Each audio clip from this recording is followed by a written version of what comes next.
Hello. I have no idea if the sound is good.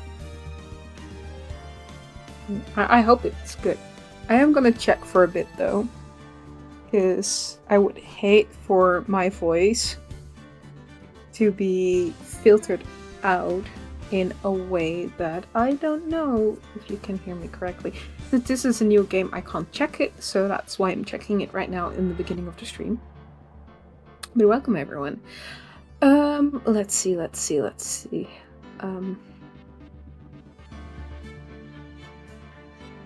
Oh, that's fine, I think. Oh yeah, that's great. I actually that's perfect balance. I'll take it.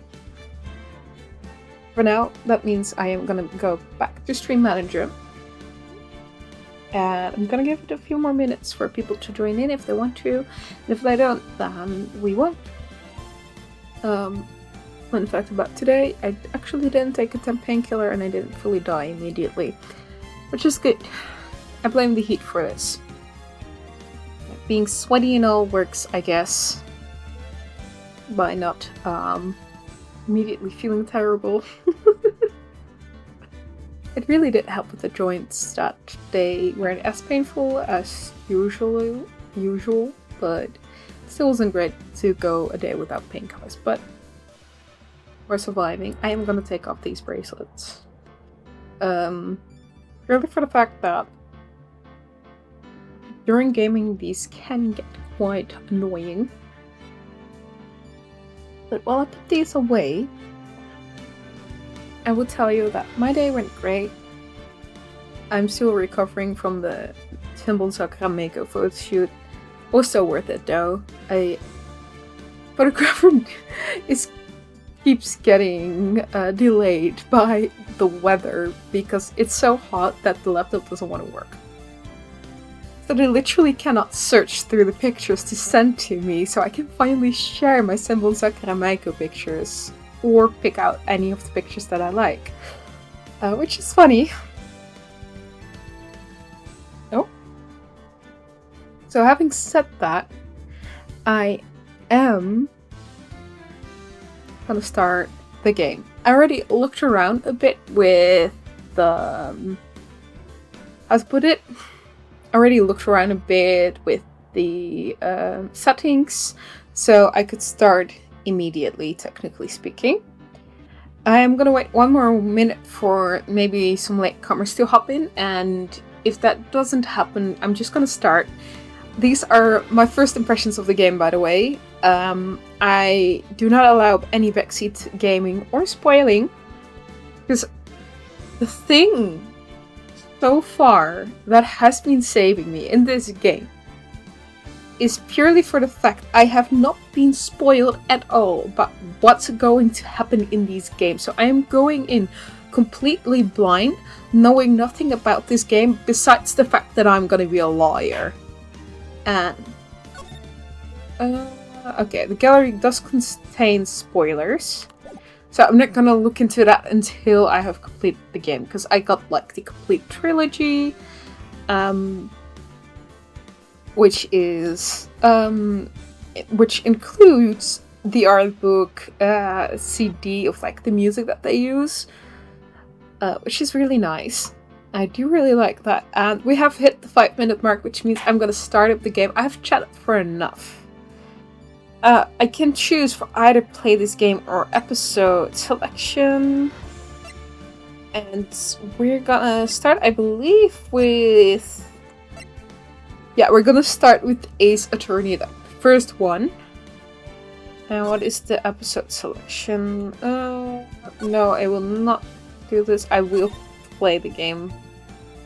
I'm gonna start with episode 1, the first turnaround. Sure, let's turn about. Let's start. Let's see what happened. Gasp. Gasp.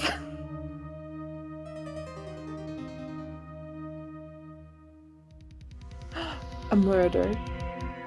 Damn it! Why me? I can't get caught. Not like this. I've got to find someone to pin this on. Someone like him.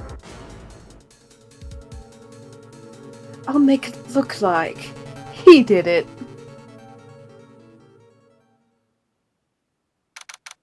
August 3rd, 9:47 a.m. District Court, Defendant Lobby Number 2. Boy, I'm nervous. I actually have to do voice acting. I thought I was done with this. Okay, let me pick the voices slowly but surely. They might change depending on when I see the character design. This is gonna be chaos. Right! Oh, hey, Chief. Phew, I'm glad I made it on time. Well, I have to say, Phoenix, I'm impressed. Not everyone takes on a murder trial right off the bat like this. It says a lot about you. And your client as well. Thanks? Actually, it's because I owe him a favor. A favor? You mean... you knew the defendant before this case? Yes. Actually, I kind of owe my current job to him. He's one of the reasons I became an attorney. Well, that's news to me. I want to help him out any way I want to help him out any way I can. I just really want to help him. I owe him that much. It's over. My life, everything, it's all over. Is that your client screaming over there? Yeah, it's him. Death, despair. Oh! I'm gonna do it. I'm gonna die. It's crashing out so bad. I get the client.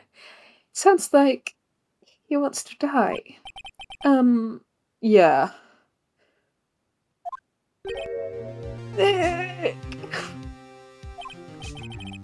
Hey. Hey there, Larry. Of course he hates... Of course his name is Larry. Dude, I'm so guilty. How am I guilty? Give me the death sentence. What? What's wrong, Larry? Oh, it's all over. I'm finished. I can't live in a world without her. I can't. Took her away from me. I couldn't get this. Oh, Nick. You gotta tell me who took my baby away.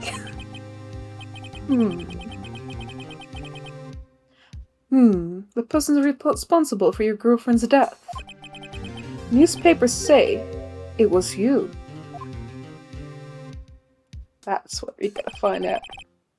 My name is Phoenix Wright. Here's the story.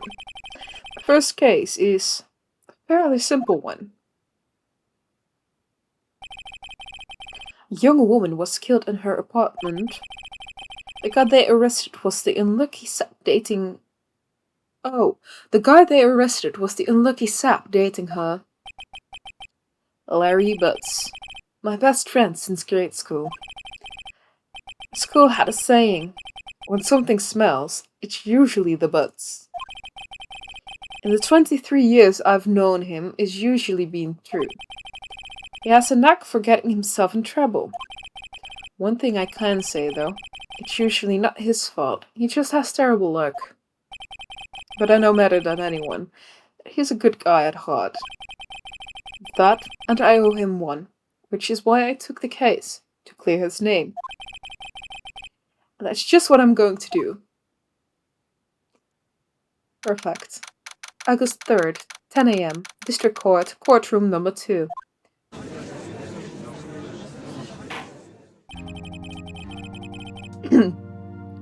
Court is now in session for the trial of Mr. Larry Butts. The prosecution is ready, Your Honor. The Defense is ready, Your Honor. Ahem. Mr. Wright, this is your first trial, is it not? Yes, Your Honor. I'm, a little nervous. Your conduct during this trial will decide the fate of your client. Murder is a serious charge. For your client's sake, I hope you can control your nerves. Thank you, Your Honor. Mr. Wright, given the circumstances, I think we should have a test to ascertain your readiness. Yes, Your Honor. Gulp. Handshaking, eyesight fading. He's such a mood. The test will consist of a few simple questions. Answer them clearly and concisely. Please state the name of the defendant in this case. Rear defending Larry Butts. The defendant, well, that's Larry Butts, Your Honor. Correct. Just keep your wits about you and you'll do fine. Next question. This is a murder trial. Tell me, what's the victim's name? Phew, I know this one. Glad I read the case report cover to cover so many times. Oh boy, I barely know anything. Wait. Oh. No, wait, I forgot. I'm drawing a total blank here. I know. Phoenix! Are you absolutely sure you're up to it? You don't even know the victim's name? Oh, the victim... Of course, I know the victim's name. I just forgot temporarily. I think I feel a migraine coming on. She's such showroom. Look, the victim's name is listed in the court record. Just press tab to check it at any time, okay? Remember to check it often. Do it for me, please. I'm begging you. Mr. Wright, who is the victim in this case? Well, I believe it is Mia Fey, but... It's Cindy. Fuck. Okay.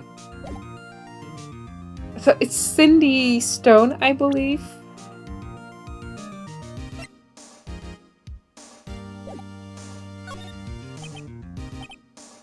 The victim's name is Cindy Stone. Correct. Now tell me, what was the cause of death? She died because she was hit with a blunt object. She was struck once by a blunt object. Correct. You've answered all my questions. I see no reason why we shouldn't proceed. Seemed much more relaxed, Mr. Wright. Good for you. Thank you, Your Honor. Because I don't feel relaxed, that's for sure. Well then. First, a question for the prosecution, Mr. Payne. Yes, Your Honor. As Mr. Wright just told us, the victim was struck with a blunt object. Would you explain to the court just what that object was? The murder weapon was the statue of the thinker. It was found lying on the floor next to the victim. I see. The court accepts it into evidence. Statue added to the court record. A statue in the shape of the thinker is rather heavy. Okay. Right. Be sure to pay attention to any evidence added during the trial. That evidence is your only ammunition you have in court. Use tab to check the court record frequently. Thank you. Mr. Payne, the prosecution may call its first witness. The prosecution calls the defendant, Mr. Butts, to the stand. Chief, what do I do now? Pay attention. You don't want to miss any information that might help your client's case. You will get your chance to respond to the prosecution later, so be ready. Let's just hope he doesn't say anything unfortunate. Uh-oh. Larry gets excited easily. This could be bad. How bad are we talking about it? He's twitching, that's not good. Mr. Butts, it is not true that the victim had recently dumped you. Wait, is it not true that the victim had recently dumped you? Hey, watch it, buddy! We were great together. We were Romeo and Juliet, Cleopatra and Mark Anthony. Didn't they all die? Wasn't dumb. It just wasn't taking my phone calls or seeing me. Ever. That's it to you anyway. Mr. Butts, what you described is genuinely what we mean by dumped. In fact, she had completely abandoned you and was seeing other men. She had just returned from overseas with one of them the day before the murder. What you mean, one of them? Lies, all of it, lies! I don't believe a word of it! Your Honor, the victim's passport. According to this, she was in Paris until the day before she died. Passport added to the court record. Okay, on 7:30, the day before. Okay. Indeed. She appears to have returned the day before the murder. Dude, no way. The victim was a model, but did not have a large income. It appears she had several sugar daddies.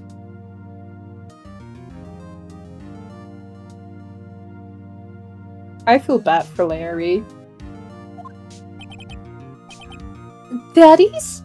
Sugar? Yes, other men who gave her money and gifts. She took their money and used it to support her lifestyle. Dude! We can clearly see what kind of woman this Miss Stone was. Tell me, Mr. Butts, what do you think of her now? Right? I don't think you want him to answer that question. Yeah, Larry has a way of running his mouth in all the wrong directions. Should I? I will stop him from answering because he's sweating and I don't think it's smart. My client had no idea the victim was seeing other men. That question is irrelevant to this case. Oof. So insane. Dude, Nick, what do you mean irrelevant? That cheating she-dog. I'm gonna die. I'm just gonna drop dead. Yeah, when I meet her in the afterlife, I'm going to get to the bottom of this.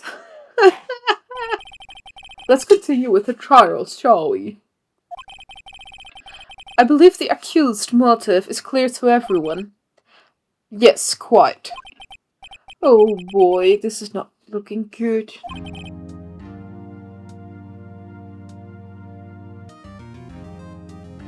Next question. You went to the victim's apartment on the day of the murder, did you not? Cool. Well, did you or did you not? Well, maybe I did. And maybe I didn't. Uh-oh. He went. What do I do? Have him answer honestly. Oh no, I sent him a signal. Tell the truth. Yeah. I was there. I went. Order! Well, Mr. Butts? Chill. She wasn't home, man. So, like, I didn't see her.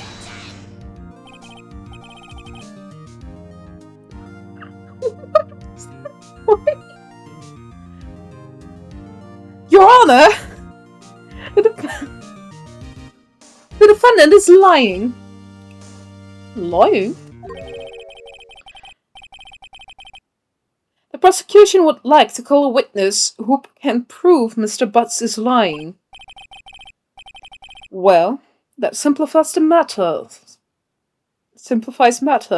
Who is your witness? The man who found the victim's body just before making the gruesome discovery.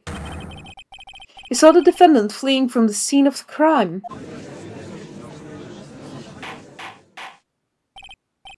Order! Order in the court! Mr. Payne, prosecution may call its witness. Yes, Your Honor. This is bad. On the day of the murder, my witness was selling newspapers at the victim's building. Please bring Mr. Frank Haywood to the stand. Oh, that's the killer. Okay. Now we have to prove that he's the killer. Right. Mr. Savage, you sell newspaper subscriptions. Is it correct? Oh yes. Newspapers, yes. Mr. Savage, you may proceed with your testimony. Please tell the court what you saw on the day of the murder. Witness account. I was going door to door, selling subscriptions when I saw a man fleeing an apartment. I thought he must be in a hurry because he left the door half open behind him. Thinking it strange, I looked inside the apartment. I saw her lying there, a woman, not moving, dead. I quailed in fright and found myself unable to go inside. I thought to call the police immediately. However, the phone in her apartment wasn't working. I went to a nearby park and found a public phone. I remember the time exactly. It was 1 p.m. The man who ran away was, without a doubt, the defendant sitting right over there.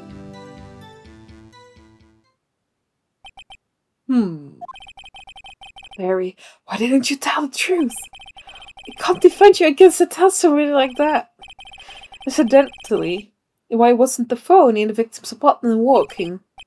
Your Honor, at the time of the murder, there was a blackout in the building. Aren't phones supposed to work during a blackout? Yes, Your Honor. However, some cordless phones do not function normally. Objection! Welcome in, Mitzi. You just came into, at the beginning. We're, trying to figure out the murder. Fun fact. The actual murderer is used as, what is it again? As an eyewitness. And our best friends from in the past, we need to, see to defend him so that he's not actually getting prosecuted for it.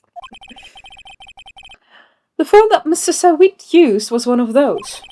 Your Honor, I have a record of the blackout for your perusal. Blackout record. Electricity to Mrs. Stone building was out from noon to 6 p.m. on the day of the crime. Okay. I love Ace their naming stuff for real. Now, Mr. Wright.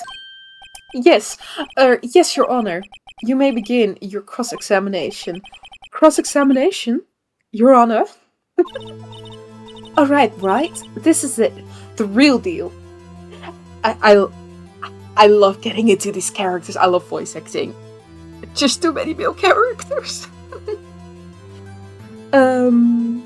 Like that there's Jerry. Oh really? You got this. What exactly am I supposed to do? Why? You exposed the lies in the testimony the witness just gave. Lies? What? He was lying? Your client is innocent, right? And what then? That witness must have lied in his testimony. Or is your client really guilty? How do I prove he's not? You hold the key. It's in the evidence. Compare the witness testimony to the evidence at hand. There's bound to be a contradiction in there. First, find the contradictions between court records and the witness's testimony. Then, once you have found the contradicting evidence, present it and rub it in the witness's face. Okay. Open the court record with tab, then point to contradictions in the testimony. Okay.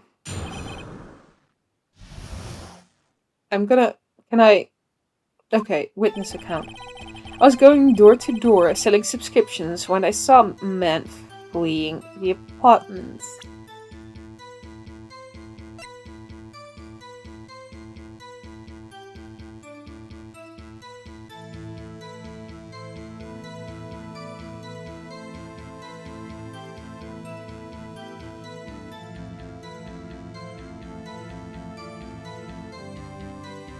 I found it.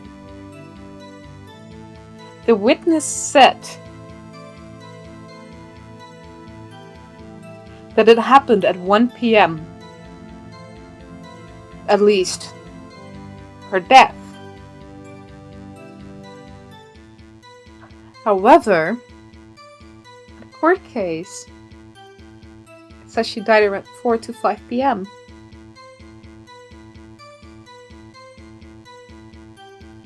And he lied and said it was 1 p.m. because that's when he saw that dumbass leave. Because Cindy wasn't home at that time.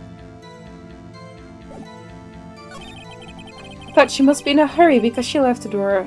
Okay.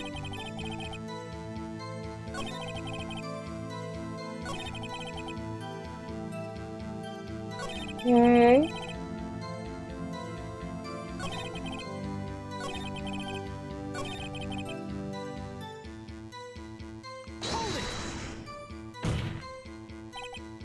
"1 p.m. Are you certain?" "Yes, absolutely." He really seems confident. 1 p.m.? Right, doesn't that seem strange to you? Present some evidence to contradict him.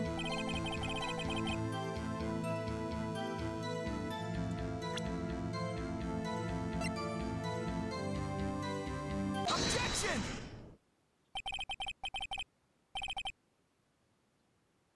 So, you're sure? Yes, it was 1 p.m. for certain. Frankly, I find that hard to believe. The statement directly contradicts the autopsy report. The autopsy notes the time of death at some time after 4 p.m. There was nobody to find at 1 p.m. How do you explain this 3-hour gap? I can't do that voice. This is trivial. The witness merely forgot the time. After his testimony, I find it hard to believe. Mr. Sawit, why were you so certain you found the body at 1 p.m.?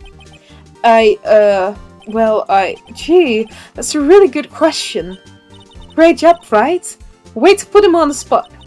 That's all you have to do. Point out contradictions.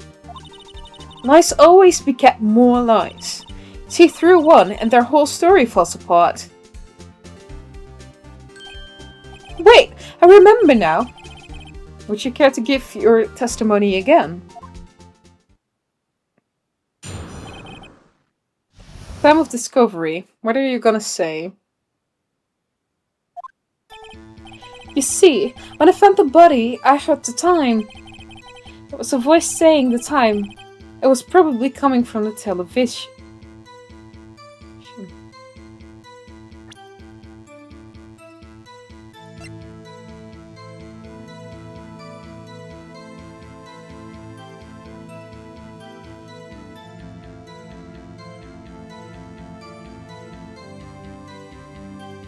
You're so done for. You're so done for. Oh, but it was 3 hours off, wasn't it? I guess the victim must have been watching a video of a tape program. Sure, exactly. That's why I thought it was 1 p.m. Terrible sorry about the misunderstanding. I see. You heard a voice saying the time on the tape program. Mr. Wright, you may cross-examine the witness. Right! You know what to do. I've got this one.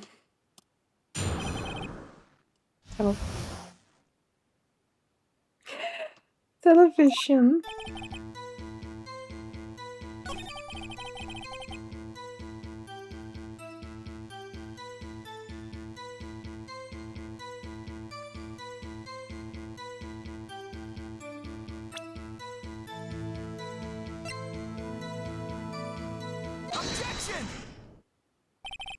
Hold it right there. The prosecution has said there was a blackhead at the time of discovery, and this record proves it.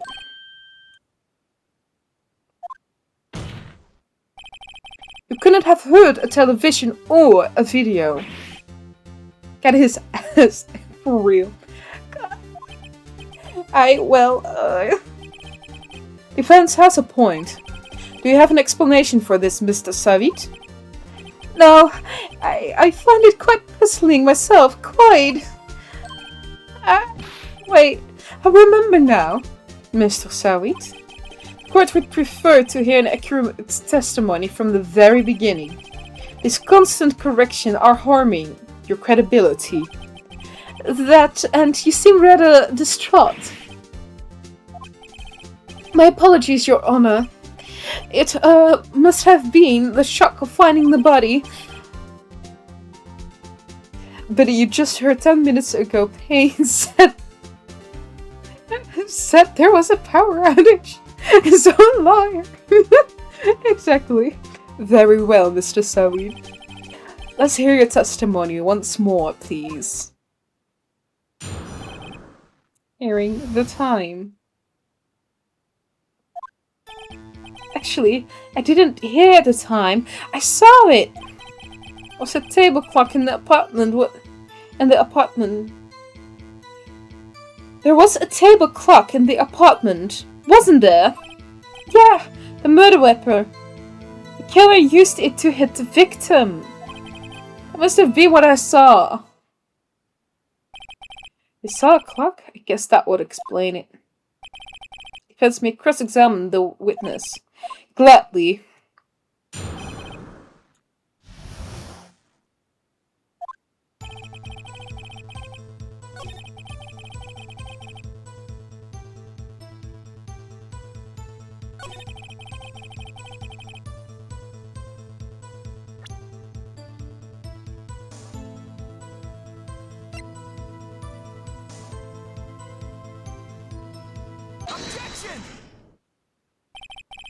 Wait just a moment. The murder weapon wasn't a clock. It was the statue. And you know, because what? Now, how is this supposed to be a clock? He was like an eyewitness to the scene.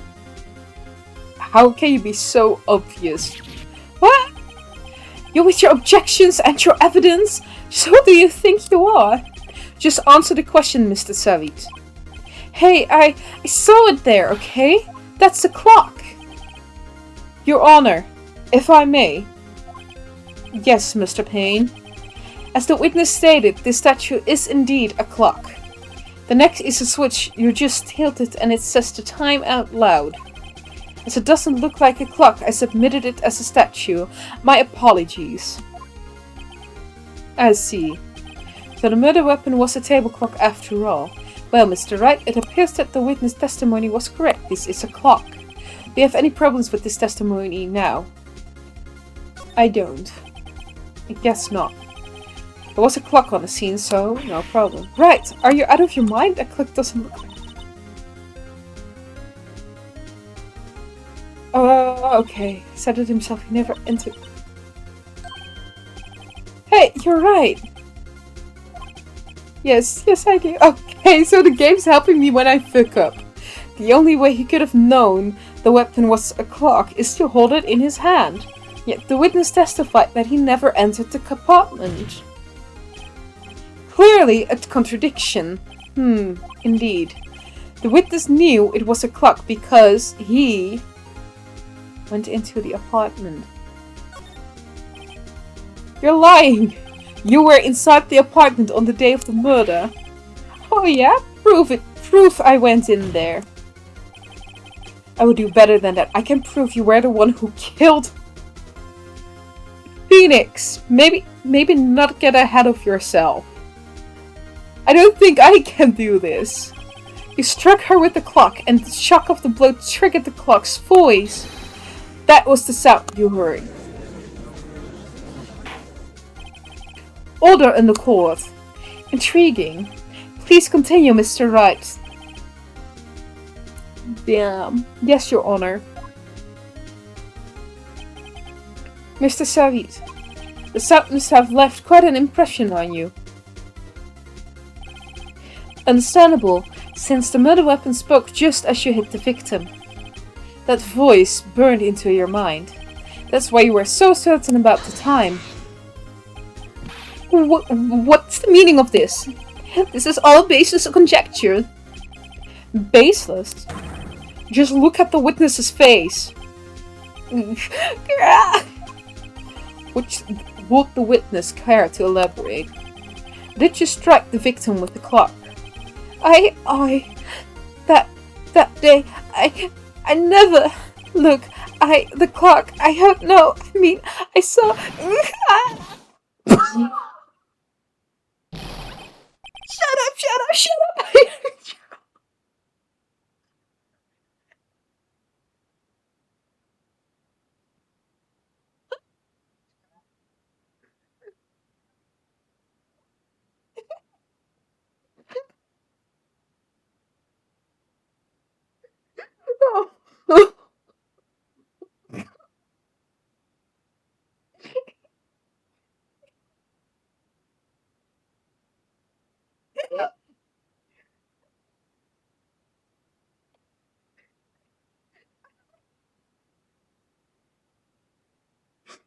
Okay.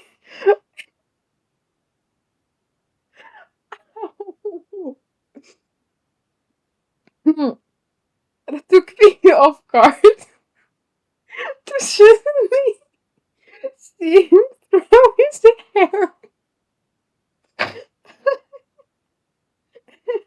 By the way, if you look closely, his other animations before that you could see was bald into two.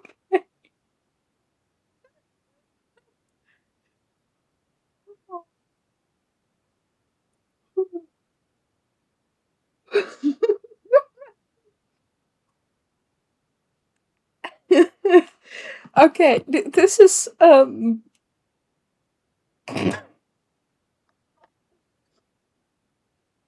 okay, you know what? This game is a hit. You know, you guys won. I will keep playing it. Rest in peace, Phoenix. If I was him, where's your face? Oh,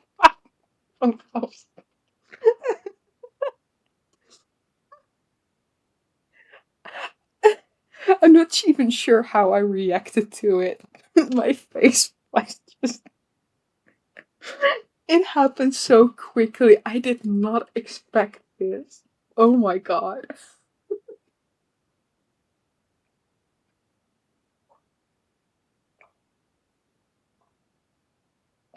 It's fine though.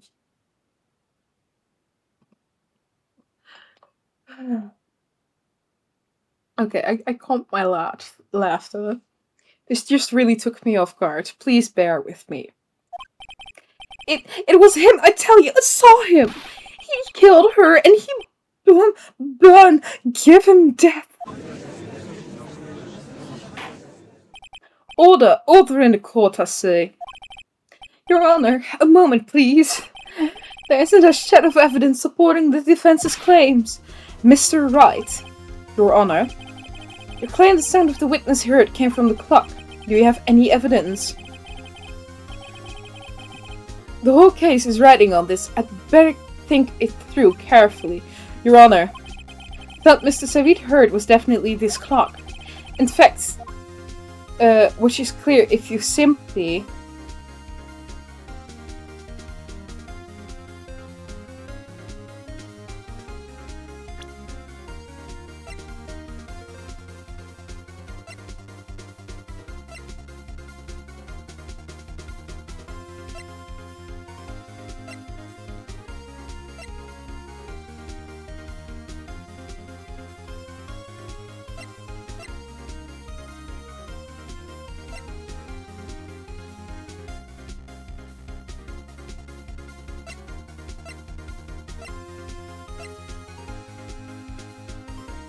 from you.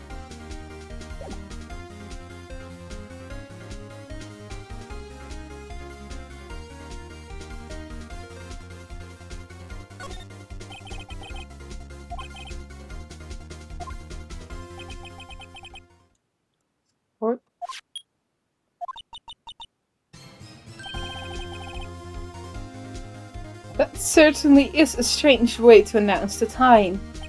Well, he is the thinker after all. So, we heard the clock. What are your conclusions, Mr. Wright? Mr. Payne, can you tell me what time is it now? It's 11:25. As you can see, this clock is exactly 3 hours slow. Precisely the discrepancy between what Mr. Savid heard and the actual time of death. So, Mr. Savid, try to talk your way out of this one. I thought I was flying on the edge here, but I did correctly. You forgot one thing! Uh-oh. What's he talking about now? Well, it may seem like that clock is running 3 hours slow. It proves nothing! How do you know it was running 3 hours slow on the day of the murder? If you can't prove that, you don't have a case. He's right. How am I going to prove that? Damn it, I was so close. Mr. Wright, it seems you lack critical evidence to support your claim. Yes, Your Honor. This means I cannot let you indict the witness. Unfortunately, this ends with cross-examination of Mr. Frank Savi. I come all the way down here to testify, and look what happens. You treat me like a criminal. A criminal! Your lawyers are all slime. I almost had him. Sorry, Larry, I failed you. There's nothing I can do about it now. Not so fast, Mr. Savi. Mia coming in clutch. Mia means Chief. Listen up, Wright? Don't throw this one away. Not like this. Think. But Chief, it's over. I can't prove the clock was slow the day of the murder. Nobody can prove that. Well, yes. But that doesn't mean you can still win. Try thinking out of the box. Don't waste time doubting the facts. Assume the clock was 3 hours slow and think through it. Ask yourself, why was the clock 3 hours slow? Figure out the reason and you'll have your proof. Right? Can you think of a reason as to why the clock would be 3 hours slow? Yes, I can. Because she came out of France. This is set in, I believe, Japan. It's so... Diddly-do. Wait, maybe I can prove it. You must have evidence somewhere that can prove it, right? Find it and let them have it. Well, Mr. Wright, you say the clock was already running slow on the day of the murder. Have you found evidence to support this claim? Of course. There's a piece of evidence in the court record that I can prove my claim beyond a doubt. Tough words. Let's see you peel this one off. Let's see the evidence that proves that the clock was running slow. Because the thing is...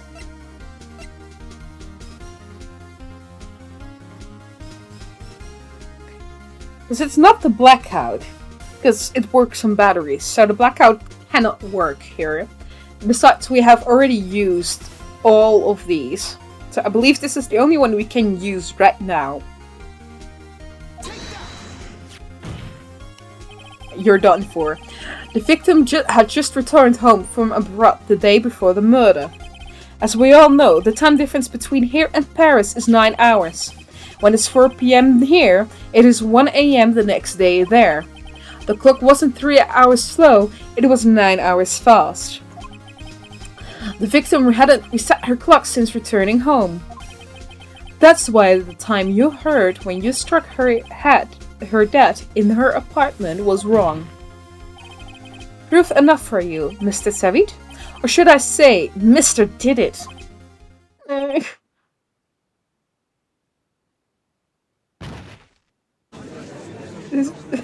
Savid can eat shit. He can. Order, I say. This feels satisfying. Well, this case has certainly turned out differently than we all expected. Mr. Payne, your witness, he was arrested and has been taken away, Your Honor. Very well. Mr. Wright. Yes, Your Honor. I have to say, I am impressed. I don't think I've ever seen someone complete a defense so quickly. And find the true culprit at the same time. Thank you, Your Honor. At this point, this is only a formality, but this court finds the defendant, Mr. Larry Butts, not guilty. We won it. Thank you, Mia. Thank you for saving my ass.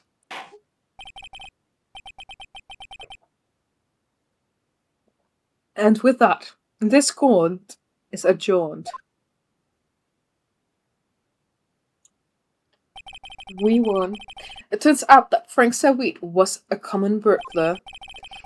He posed as a newspaper salesman to check and see when people were out of the house. That day, when Larry went to her apartment, the victim wasn't home. After he left, Mr. Sawit let himself in to do his dirty work. While he was searching her place, the victim returned. Flustered, Mr. Sawit grabbed the nearest blunt object he could find.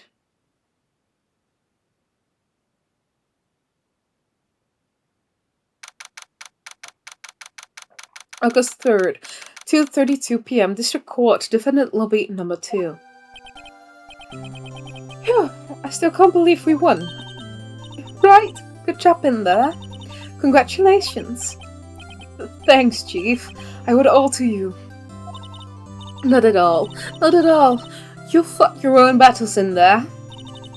It's been a while since I've seen a trial end on such a satisfying note. I've never seen the Chief looking this happy. If she's this glad, imagine how Larry must feel. It's over. Larry, you're supposed to be happy. What's wrong now? Oh, Nick. Don't worry about me. I'll be dead and gone soon. Good. Wait, no, I mean bad. Larry, you're innocent. The case is closed. But my Cindy Week is gone, man. Gone forever. Larry. She was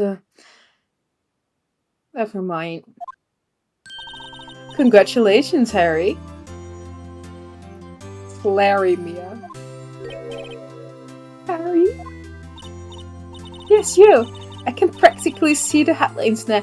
Harry Butts, innocent. Thanks. I really owe you one.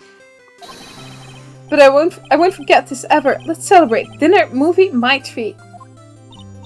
Oh no, I couldn't. Hey. I was the one who got you off the hook. Oh hey. Here, take this. It's a present. A present? For me? Wait, isn't this the Evanston's that... Actually, I made this clock for her. I made one for her and one for me. Really? You made this? Well, thank you. I'll keep it as a memento. It's so sweet. Yo, Nick.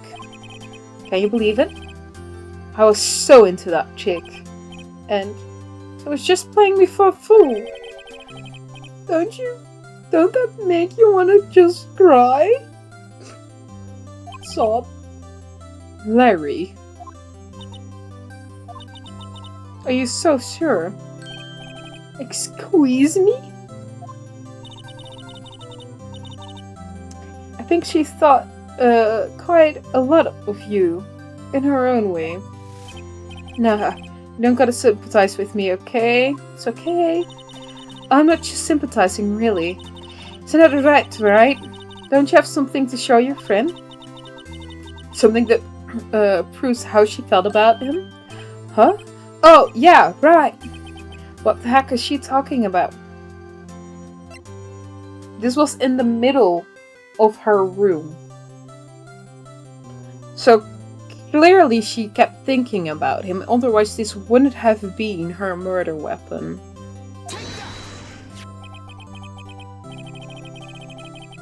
Check this out, Larry. Proof positive you weren't just some chump to her. Huh? What about that clock? This is the clock you made for her, Larry. And she took it with her when she traveled. Whatever, she probably just needed a clock, that's all. You think so? It's a pretty heavy clock to take traveling. Well, Make of that what you will. Hey, Nick. I'm glad I asked you to be my lawyer. Really, I am. Thanks. I hope that made him feel a little bit better. Right? I hope you see the importance of evidence now.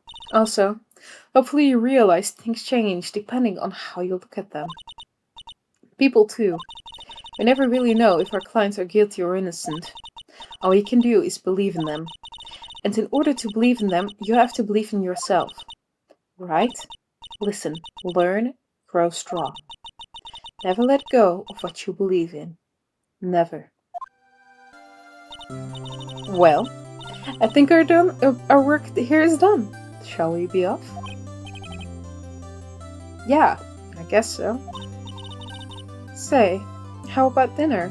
On me? We'll drink a toast to innocent butts. Yeah! Oh, speaking of Harry, you were saying part of why you became a lawyer was because of him. Yeah, part at least. You will have to tell me more about this sometimes. Maybe over drinks? And so my first trial came to a close. Is Mia into Phoenix? Or are they just friends? I'm curious where this leads to. Larry slapped me on the back and said, "Gee, Nick, it's good to have friends. Especially friends that are lawyers. But I'm pretty sure he's not going to pay us unless you count the clock he gave Mia." Didn't know it then, but that clock was soon going to be at the center of another incident. My promise to tell the chief about me and Larry would be one promise that I wouldn't be able to keep.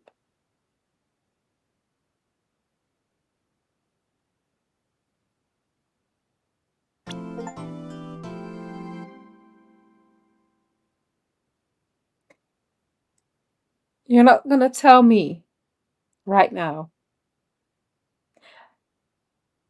that Mia, the character I liked a lot so far, is going to die in episode. Why are all the characters I attach myself to always going to die? So, I don't want spoilers. But I'm seeing a pattern and I don't like my pattern. Yes, I do want to save progress up to this point. I will select slot 1.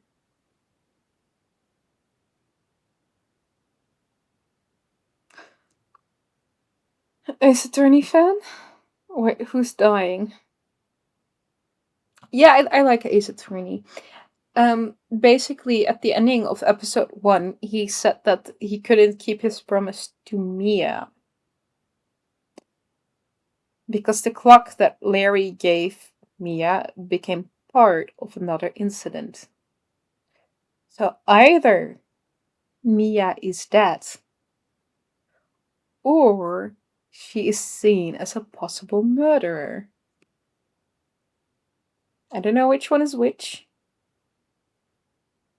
But I don't like it. Yippee, we can nerd about it. I don't know either. Exactly. I'm scared, okay? I don't want Mia to die. Okay. The phone is going. Hello? This is Maya.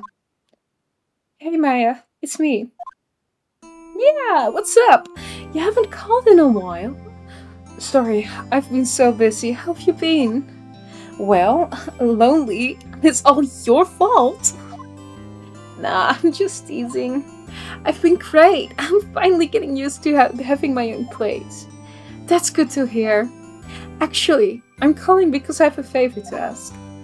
I know. You want me to hold the evidence for you? Sharp as always. There's a lot of buzz about the upcoming trial. Just don't feel safe keeping the evidence here. I gotcha. So, what is it this time? It's a clock. A clock? Yeah, it's made to look like that statue, the thinker, and it tells you the time. I thought you might like it. You always liked toys. Hey, I'm not a little girl anymore, sis. Now. You know I'm only teasing. Ah, I should probably tell you, the clock isn't talking right now. Huh? It's not working? That's lame! I had to take the clockwork out, sorry. Put some papers inside it instead. Papers? Is that the evidence then? Well, there's a possibility that it might turn out that way. Yes. Can you come by the office tonight at, say, 9 to pick it up? I'll be in a pre-trial meeting until then. I only see Apollo games. Okay, Apollo is like the second trilogy, I believe. So we shall see. Okay, sis, but I expect dinner. Something good. Like burgers. I could really go for a good burger. Okay. We'll hit the usual joint. Alright, it's a deal. Okay, sis. See you soon. Yep, I'll be waiting, Maya. Conversation recorded September 5, 9:27 a.m.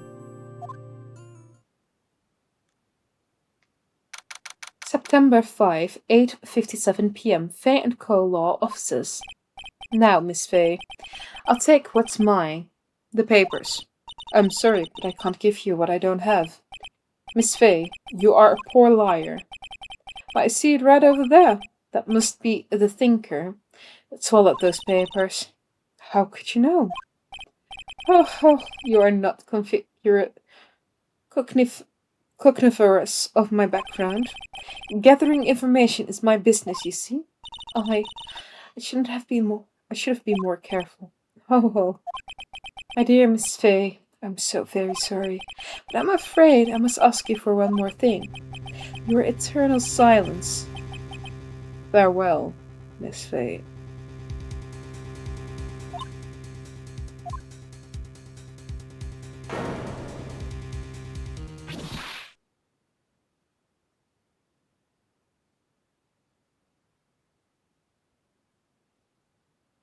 Red, white, blue.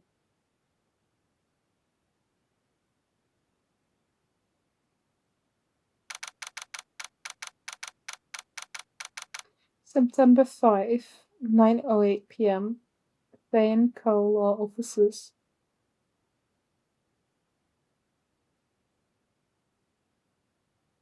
I was correct about Maya dying. They're just a talk with Mia boring about safety. I know, who's Faye? Who the hell was that? I don't know.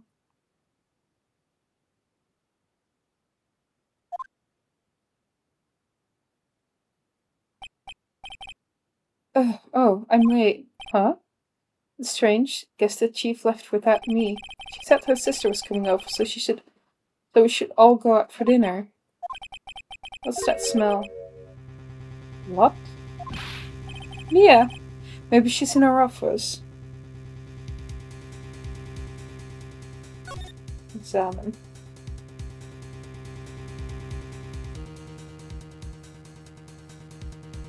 Is there anything that we're... Smell blood and it can't be good. I have to check to see if the chief is okay.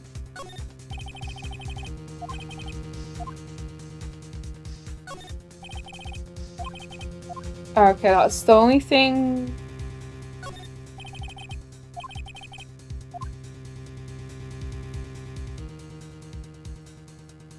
Yes, there isn't much we can do. So, like, move to the office.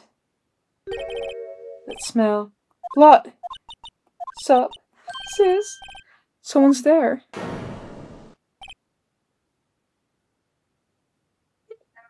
No. That's true. Chief?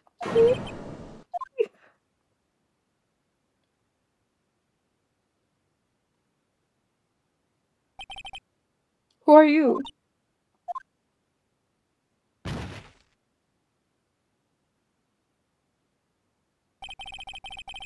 Strange girl dropped out call. Left her laying on the office sofa. I went back to the chief, where she lay under the window.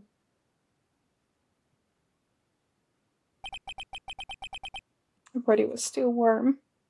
I could feel it when I felt her shoulder. Not too quickly. I began to faint. Until finally she was cold.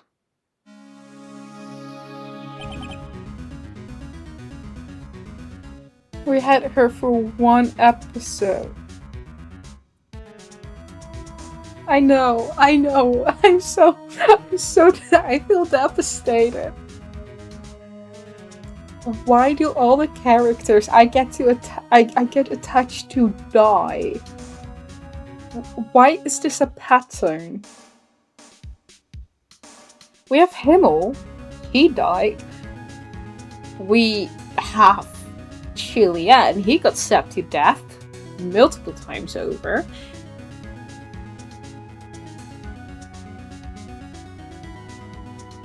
We have her. Die. We have in another game that I play where I really enjoyed the granny, and the granny died.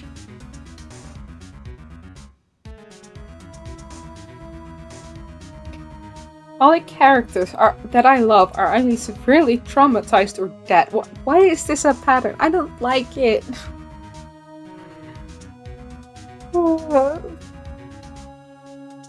Phoenix, call the police, dude. Come on down.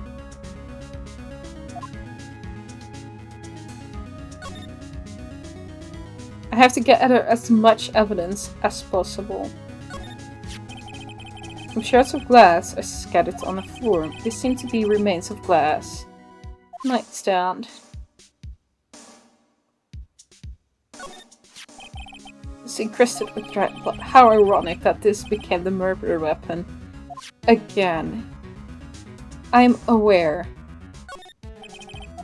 Please here. Chief, it's hard to see her like this, but I'm really close. Okay.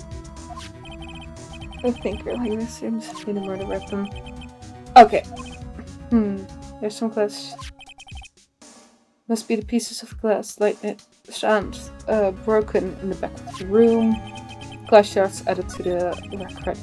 Nothing else that seems clear here. A piece of paper. It must have fallen from Mia's hand. What could it be? What is written? Maya. Mia, write this. This piece of paper is a receipt from the department store dated yesterday.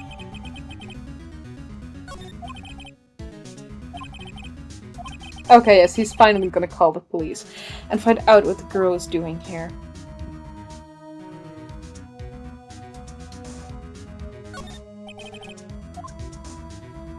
Okay, so I can no longer snoop around. Move. Cola offices. That girl just now, where did she go? I put her right there on the sofa. Oh, I hope she didn't run on. Yikes! Don't scare me like that. Excuse me, but who are you? It's okay. I work here. Maya. Maya Faye. Oh, Faye is Mia's last name, I believe. The dying curse, yep. Maya Faye. Maya. So Mia was writing this girl's name. Maybe I should show her the receipt. I never thought there would be use of evidence like this outside the courtroom. Boy, listen. By touching this receipt, you're influencing the crime scene. This is not smart. Yeah, no, dude.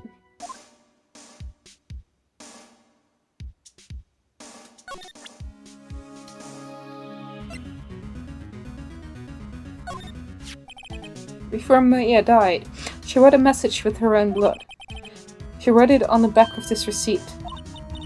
That's my name. Why? Why would she write my name? Please, just calm down. What? Why would sis write my name? Oh, now I've done it. I better hurry up and call the police. I will talk to her. What happened? She seems to be in shock. I don't want to disturb her. I have to. Excuse me. Can you tell me what happened? Came in. The room was dark, and sis said she was already dead. You're the chief. So you're the chief's sister. I'm her younger sister. And you were here visiting this late at night? Yes. She said she wanted me to keep some evidence for her. Evidence? Yes. It was that clock. It was the thinker. Okay. Let's go back.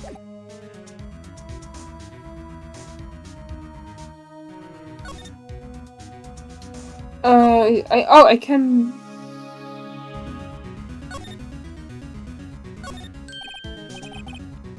It's gonna call the police now.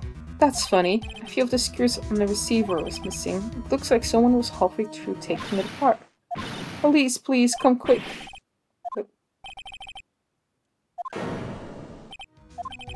Staring right at me. She's holding the phone in her hand.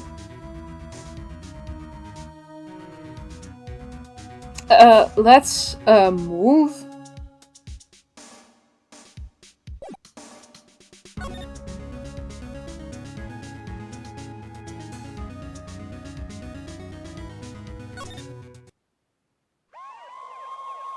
Okay, now the police are coming. Am I gonna be framed for this?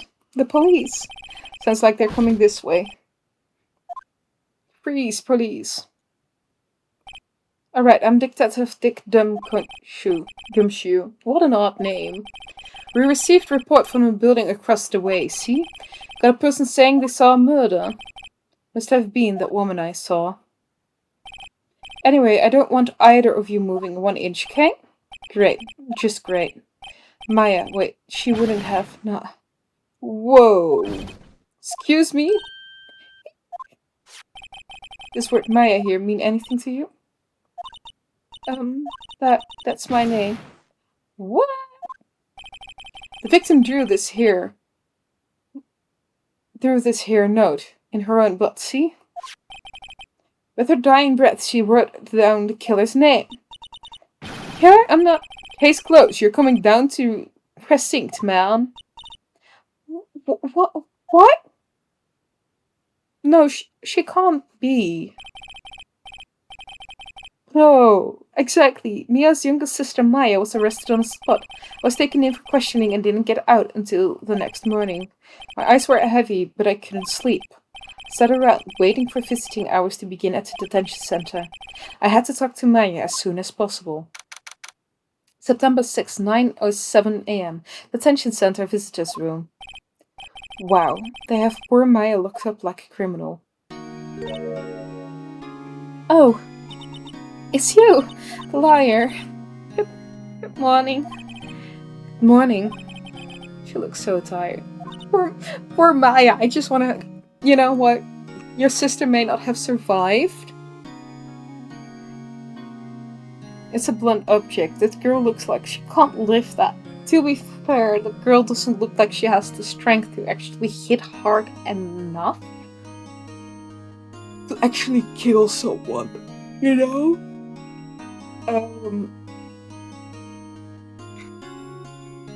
Poor girl. I have decided, whatever's gonna happen, I have officially adopted Maya, and I don't care that she's a fictional character. She's now my kid, and I'm gonna protect her. My fatherly instincts have taken over. Are you going to be my attorney? Well, that's what I wanted to talk to you about. It's up to you.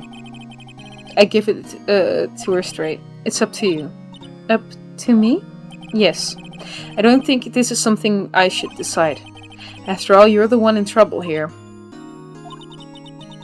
They're never going to believe me, are they? Even you, when you found me in the office, you looked at me like I had done it. Did I look like her?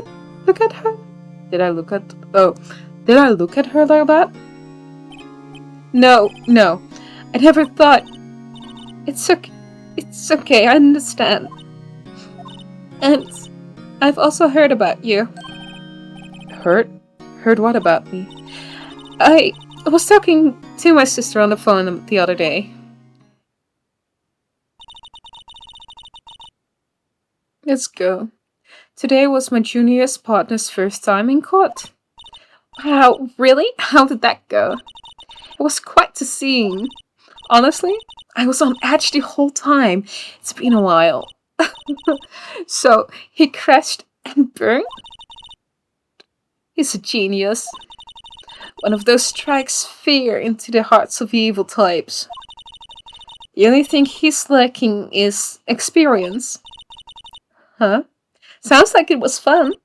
Well, I know who to go to if I ever get in trouble now. I don't know, Maya. I think you might want to wait. Give him 3 more years. That is, unless you want to be found guilty. That's what she said. I'm sorry. Didn't mean to insult you. No, it's okay. It's true, I guess. But at the same time, I can't just sit by and watch. When I think of the person who did this to Maya. I know.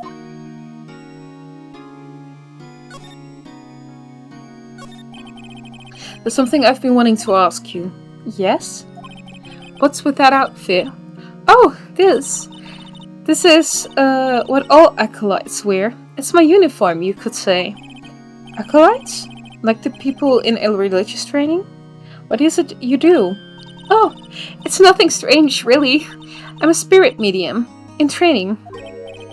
Spirit medium? I'm pretty sure that qualifies as strange. Okay. Day of the crime. Could you tell me about the day of the murder? Yes. Let's see. That morning, I got a call from my sister. She wanted me to hold on to a piece of evidence for an upcoming trial. Evidence? Yes, that clock shaped like the thinker. The one Larry made. How could that have been evidence in a case? Right. She said something about that. I remember. You want to hear it in her own voice? Her own voice? Yes. I'm pretty sure our conversation is on my cell phone. You recorded it? Yeah, I forgot how to delete those things. I do want so. So you say you have a conversation with your sister on your cell phone. Let's hear it.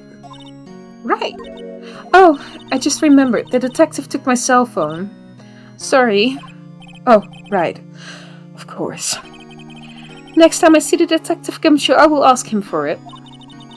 I'll write you a note so you won't forget, okay? Sure, thanks. Maya's memo added to the court record. Okay. I wanted to talk about spirit mediums, guys, sir? So you're an acolyte, medium in training. That's right. The Fae family, especially a woman, have always been very sensitive to the spirit world. Wait a second, you said the Fae family. So Mia was into this stuff too? Of course! She left the mountains to follow her career, she said. Her powers were first class too. I had no idea. Wait, what? So, you're a real honest-to-goodness spirit medium with ESP and all that? Yes, in training. Well, can't you contact Mia's spirit then? You can just ask her who killed her. I'm sorry. I'm still in training. Can I do something on that level? I thought that would be too easy. Something the matter? I was wondering, could I ask you a favor? This is the address of a famous lawyer. My sister gave me this a long time ago. She said if I ever was in trouble, I should call him. And, well, I am in trouble. Do you think you could go and ask him to represent me?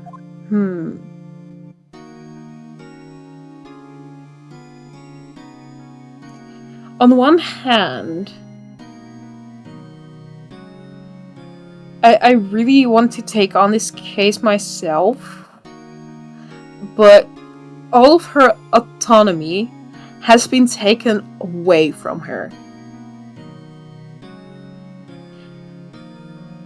So I believe in our best interest, I will accept this. Probably it will happen that this lawyer cannot take on the case, and that will result in me getting the case either way. But it gives me more people to talk to and find out information.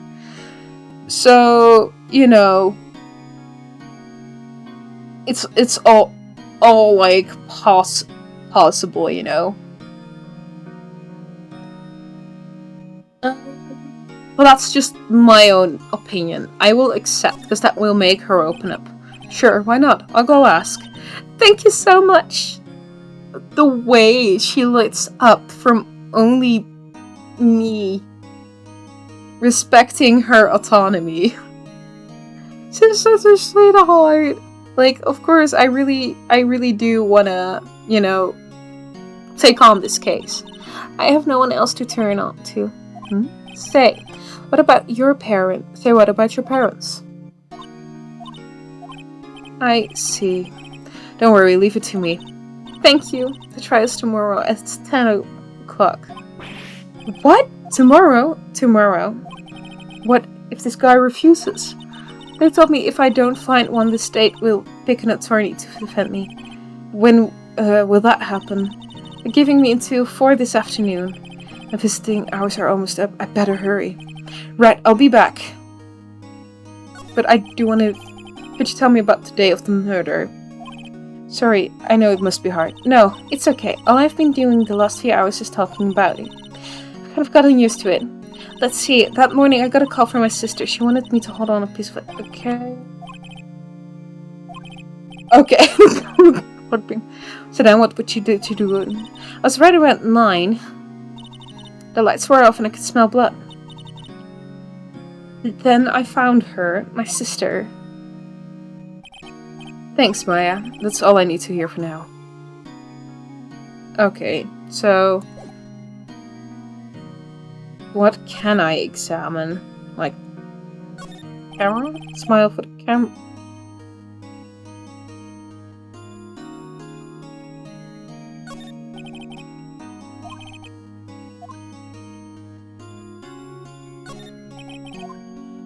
Okay, so nothing here, but I just want to make sure.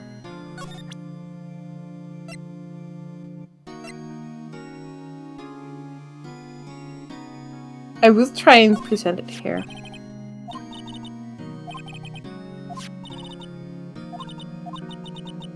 Do you trust me? I trust you. I trust you. Why? Don't you think I did it too? No, I don't.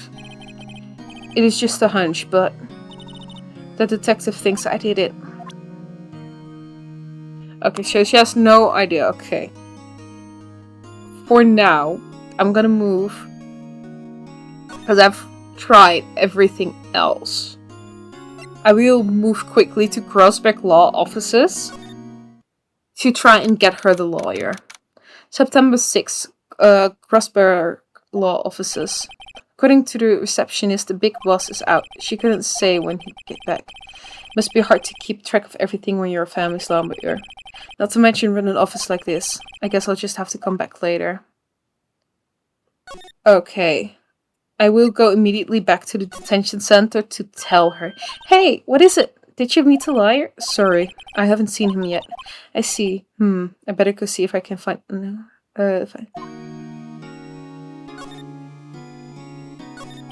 What about your family? I only have my sister. My father died when I was very young. And I don't know where my mother is. Don't know. She could still be alive? Your mother. The women in my family have been mediums for generations. They say a lot of spiritual power runs in our blood. But 15 years ago, our family was involved in an incident. It was a man and he ruined our mother's life. Ruined? After that, she disappeared. Several years after that, sister announced she would become a lawyer and she left the mountain. So, you live by yourself? Yes, I've gotten used to it. Oh, also, I had to become independent or I would lose my powers. I feel bad for her, all by herself up on that mountain. So, who was this man who ruined your mother?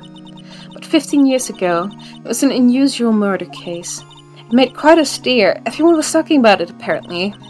Police were running out of leads and they were getting desperate. Wait, they didn't use spirit medium, did they? The police convinced my mother to try contact the victim. Wow, so what happened? The case was solved. We thought. You thought?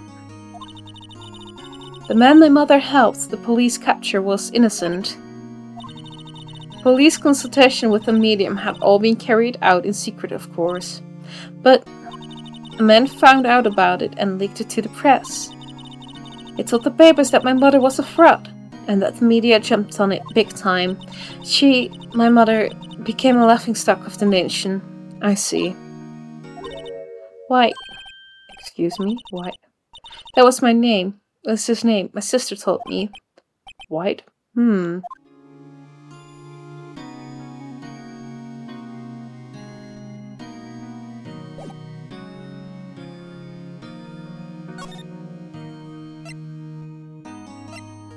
I will go here September 6th.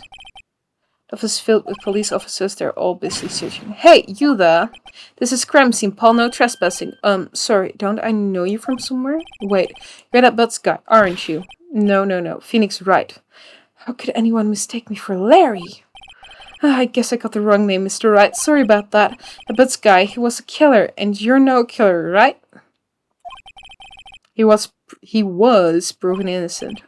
Right, and you were... Detective Gumshoe. Gumshoe, wasn't it? Dick Gumshoe. Right. At your service. Hang on. That's Detective Gumshoe to you, pal. Anyway, get the name right. And don't go calling me Dick. Hey, Dick, get over here. Yes, sir. Be right there. Of course he gets called Dick immediately. This is great. Lovely. I believe I'm missing out on chat. Maybe. No, I'm not. Okay. Phew. You're her lawyer, right? Well, if you got business here, you better do it quick. Phew, he thinks I'm Maya's lawyer. I'm gonna talk to him about Mia. But Miss Faye, did you do an autopsy? You want to know the results, huh? No, don't you look at me like that, Paul. It's no use. She might have been your boss, but that doesn't mean you get any special treatment. Alright. You can see the report, but that's all. Helps your report to the court record. That's good. And then about Maya. Yeah, I'm looking forward to the trial. Sorry, pal, but this is one trial you aren't going to win. Why do you say that? The city's prosecuted Edgeworth on the prosecution. Edgeworth.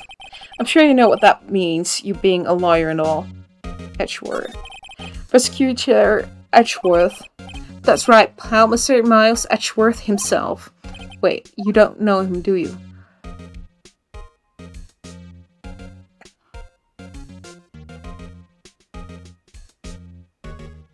I would just say, of course I do. I know him. He's a fair prosecutor. He doesn't feel pain. He doesn't feel remorse. He won't stop until he gets his guilty verdict. Oh, don't talk about him that way. You make him barely sound human. Still, I'm afraid this pretty much decides the case. So Edgeworth is on this one. He hasn't lost a case since he became prosecutor at the incredibly young age of 20.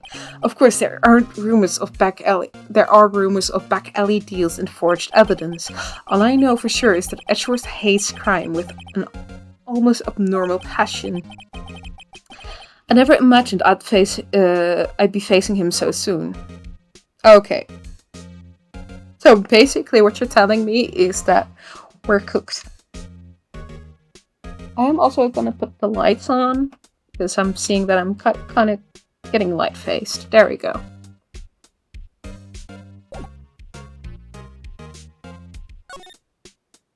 Oh, wait. Backspace. I wanna now examine stuff.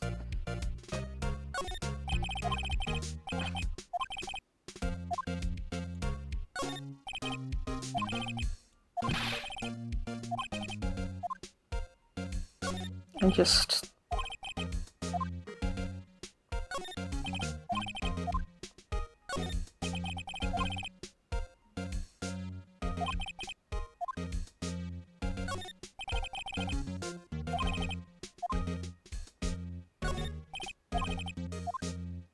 Okay, that's...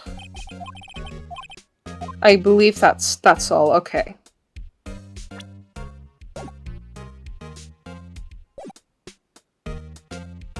Can I talk to him about anything? No.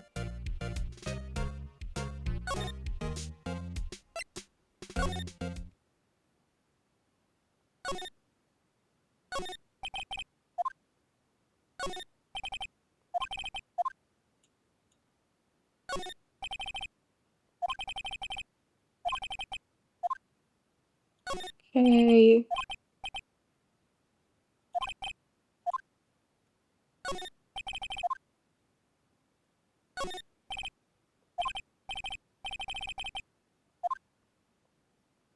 Let's see.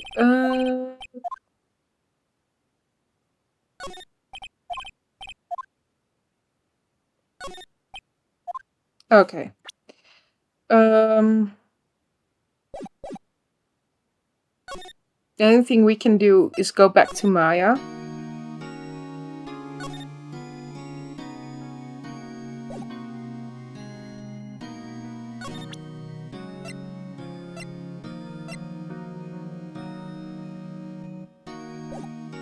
Oh, wait.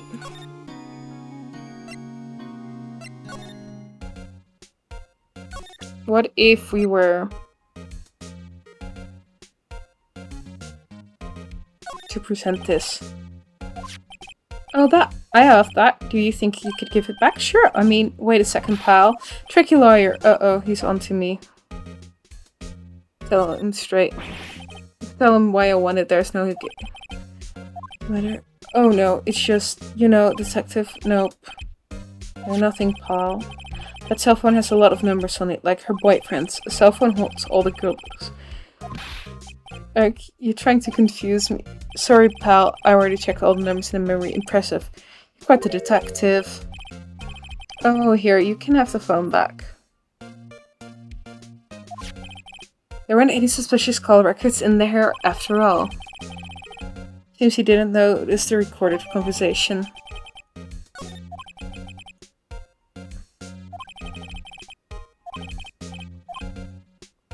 Okay.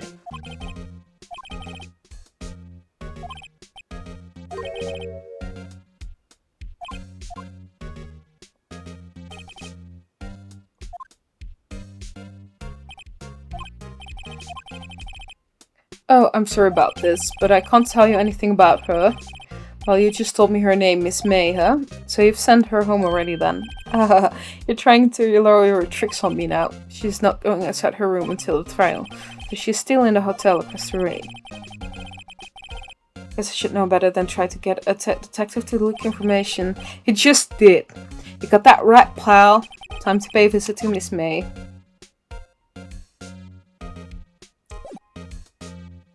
Move. I can go to Gatewater Hotel. I don't know how I have... Well, hello there, handsome. Hi. Smooth, right? Real smooth.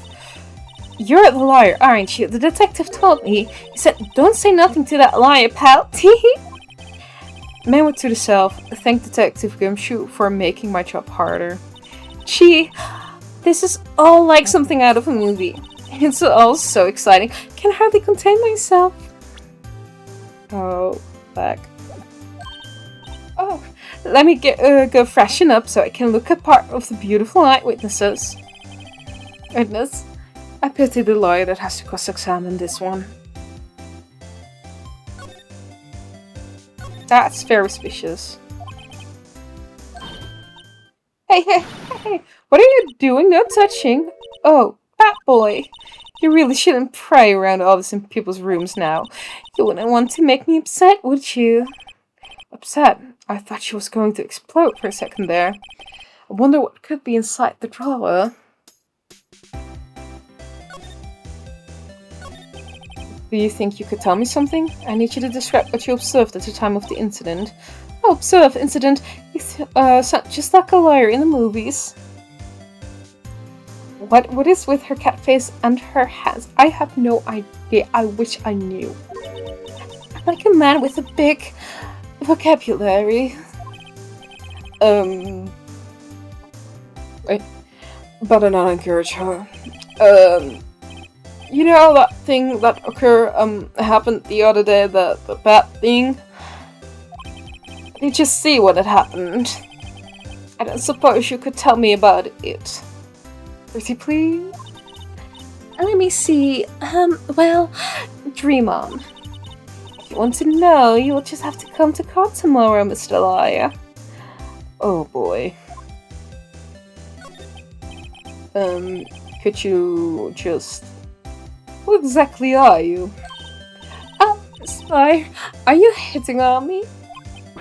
No. Hey, I'm just here.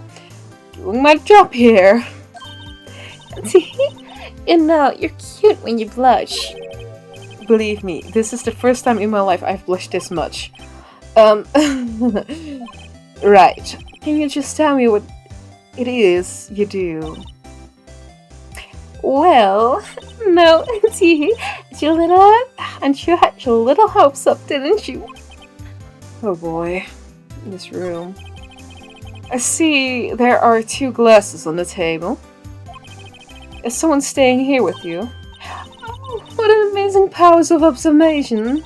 You must be one of those famous detectives like on television. Oh no, not me. I'm just a liar. Say, Mr. Big Detective, why don't you go look for clues in the garbage, Miss May doesn't like nosy little liars. Phoenix, 180-degree turnaround and blood. Oh boy. You know, can I truly not examine this?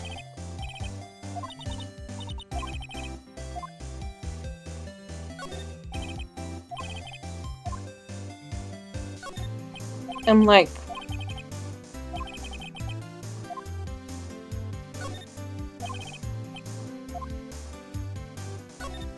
I'm like trying to find clues here.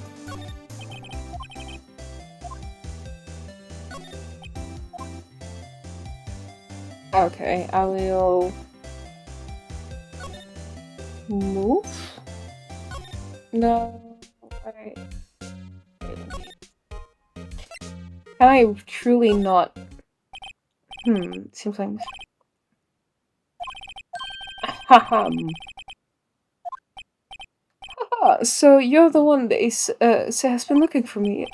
Yes, that's me. It looks even grander than I imagined. The badge on your collar? So you're a lawyer, are you now? Yes, well, yes. And what do you want? I'm not particularly busy these days. Please proceed. Not busy. Then how come no one could get in touch with you? Something the matter? You come to see the one and only Marvin Crossberg, did you not? Well, here I am, boy. What do you want? Out with it. Well, sir, actually, it's about Maya Fey. Ah, yes, Maya Fey. Go on. What is Ryan's reaction? Cha-cha. I'm really quite busy here, son. Can't go taking cases on a day's notice. No, it's quite impossible. Wait a second. How did you know the trial was tomorrow? Anyway, I'm afraid it's entirely impossible for me to represent her story. End of discussion. What's going on? He refused me before I even got a chance to ask him. What do I tell Maya? I'm just gonna... Can I... How can you just refuse that? Well, you see, it's just... I'm busy, you see? But the client's Mia Fey's sister. Mia trusted you. She knew her sister would be in good hands. Loki, what do you have to say? Yes, of course, I know that. However, I'm sorry, but I must refuse. Sorry. Goodbye. Creep. Fine. I have to agree with you, okay? Grandpa, think not. Did you say anything? I think not, I said. What do you mean? I'm terribly, terribly sorry, but I'm afraid that no lawyer worth our salt will take on this particular case. Terribly sorry, my boy. Why? I cannot say. I beg your pardon. Could you leave now? I have nothing more to discuss with you. What's going on here?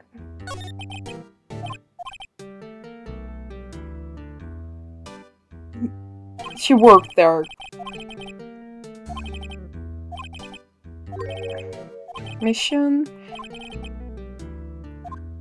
Okay.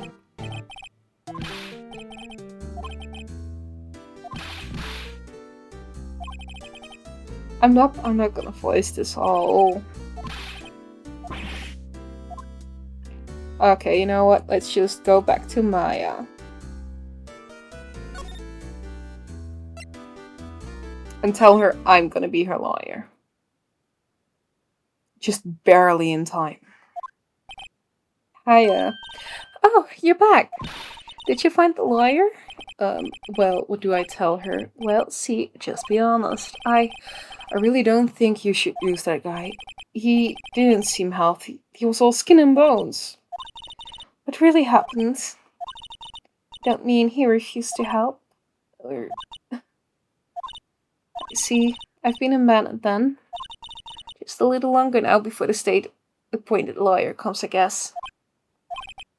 PM time's up. What should I do? Do I just leave her and go home? I'm gonna defend Maya. I've made up my mind. I'm going to defend you whether you want me or not. Why? Why? Well... Someone else is the culprit. You aren't the culprit. Someone else is.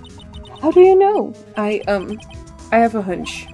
Given the evidence, it would be easy to assume that Maya was the killer.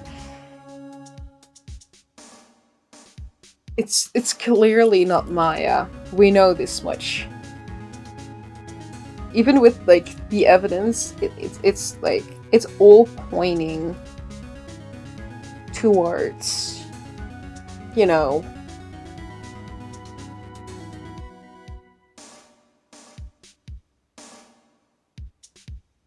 someone else. Their family is complicated.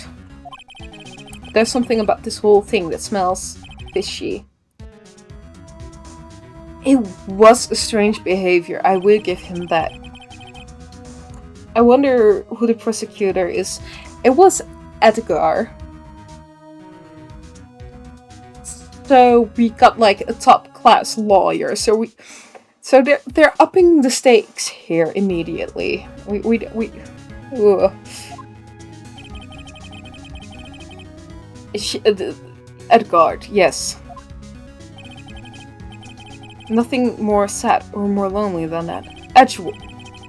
Yes, Edgeworth. Never.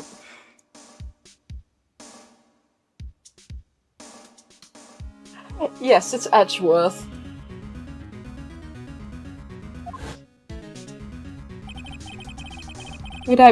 Why did I become a liar in the first place? Because someone has to look out for the people who have no one on their side. Maya, I won't abandon you. You can count on me.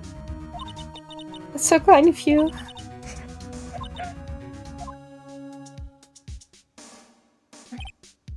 Well, let's fight this one and get you out of here. Right, thank you. Oh, she smiled at least. She looks like an entirely different person. One last question. You are innocent, right? Yes. And I trust you. So you trust me too, okay? It's a deal. So, what's next? There's something that's been bugging me. Just what was inside that strange woman's drawer? It was when I tried to look into the drawer that she got all defensive. There has to be something in there.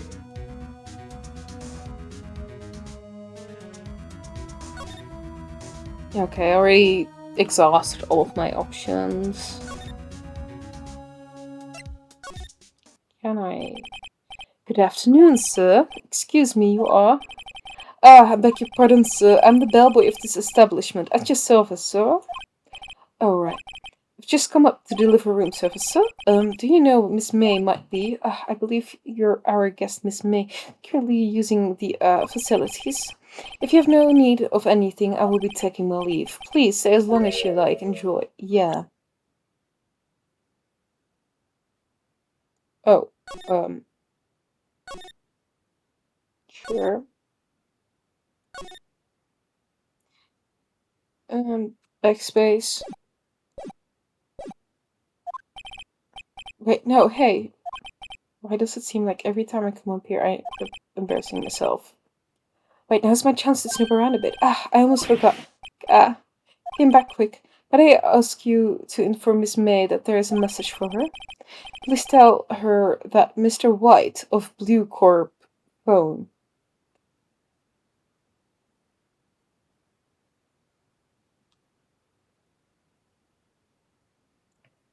Something's fishy here.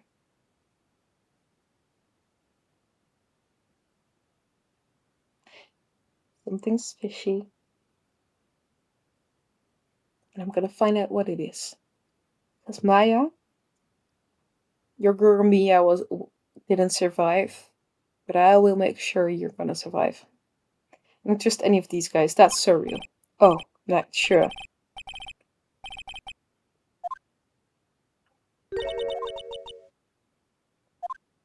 Exactly. Wait, what's the name of the guy who ruined Mia and Maya's mother? Could it be coincident? I don't think it is.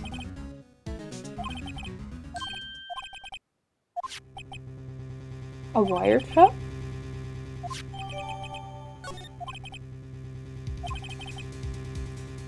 Yeah, why would she have something in this hotel room? The story behind this, I know it. Alright, I'll be using this bit of evidence in tomorrow's trial, that's for sure. For Maya's sake. I'll get to this woman's bottom. You know what I mean. Coincidence? I think not, exactly. Oh, Bellboy? Still here? Oh, time to scram. I look forward to tangling to you tomorrow, Miss May. In court. I'm yeeting it out of there.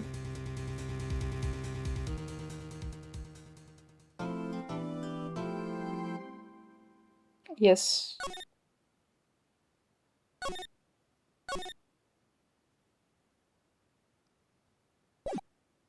Okay, time to go back. September 7, 10 a.m. District Court Courtroom number 1. Phoenix, butcher us out of here. I love this game. For real. Court is now in session for the trial of Miss Maya Fey. Prosecution is ready, Your Honor. The defense is ready, Your Honor. Miles Edgeworth. I'd better not show any signs of weakness today or he will be on me in an instant. Except Edgeworth, yes. Mr. Edgeworth, please give the court your opening statement. Thank you, Your Honor. The defendant, Miss Maya Fey, was at the scene of the crime. The prosecution has evidence she committed this murder, and we have a witness who saw her do it. The prosecution sees no reason to doubt the facts of this case, Your Honor. I see. Thank you, Mr. Edgeworth. Let's begin then. If we may call our first witness, Your Honor. The prosecution calls the chief officer at the scene, Detective Gumshoe. Witness, please state your name and profession to the court. Sir, my name is Dick Gumshoe, sir. I'm the detective in charge of homicides down at the precinct, sir. Detective Gumshoe, please describe for us the details of this murder. Thank you, Mitzi. Very well, sir. Let me use this floor map of the office to explain. Body was found by the window here. And the cause of death. Loss of blood due to being struck by a blunt object, sir. The murder weapon was a statue of the Thinker, found next to the body, sir. It was heavy enough to be a deadly weapon, even in a girl's hand, sir. The court accepts the statue as evidence. Phoenix. They're still calling it a statue. Floor plans added to the court record. Now, detective. Yes, sir. You immediately arrested Miss Maya Fey, who was found at the scene, correct? Oh my god, it's the courthouse, yes. Yes, we are at the courthouse. Can you tell me why? Yes, sir. I had hard evidence she did it, sir. Detective Gumshoe, please testify to the court about this hard evidence. Maya Fey's arrest. As soon as the phone call came in, I rushed to the scene. There were 2 people there already. The defendant, Miss Maya Fey, and the lawyer, Mr. Phoenix Wright. I immediately arrested Miss Maya Fey. Why? We had a witness account describing her. The witness saw Miss Maya Fey at the very moment of the murder. Come on, come join the fandom. All the victors you know will be proud. I'm aware. The very moment, you say? Very well, Mr. Wright, you may begin your cross-examination. Yes, Your Honor. Cross-examine what? I couldn't see a single contradiction in that testimony. Whoosh! Smack. Maya just threw something at me. What's this? My sister couldn't find any. She would bluff it and press the witness on every detail. The witness always slips up and says something wrong. It works lots of times. I should have expected Maya would know some of her sister's tricks. Alright, let's give this a try. Something the matter? No, Your Honor. I'd like to begin my cross-examination. Okay. They really immediately up the game once you have gone through the preliminary round. Okay. Let's see.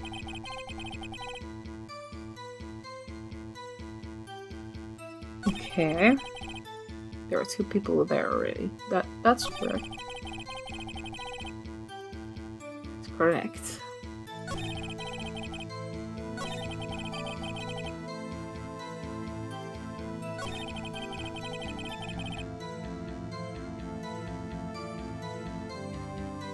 I'm gonna... I love the fact they also do foul play. Yeah. I'm gonna press the witness on this, because I was also at the moment of the crime scene. So, you know, why would that make that the moment of the murder? 1 second. Yeah.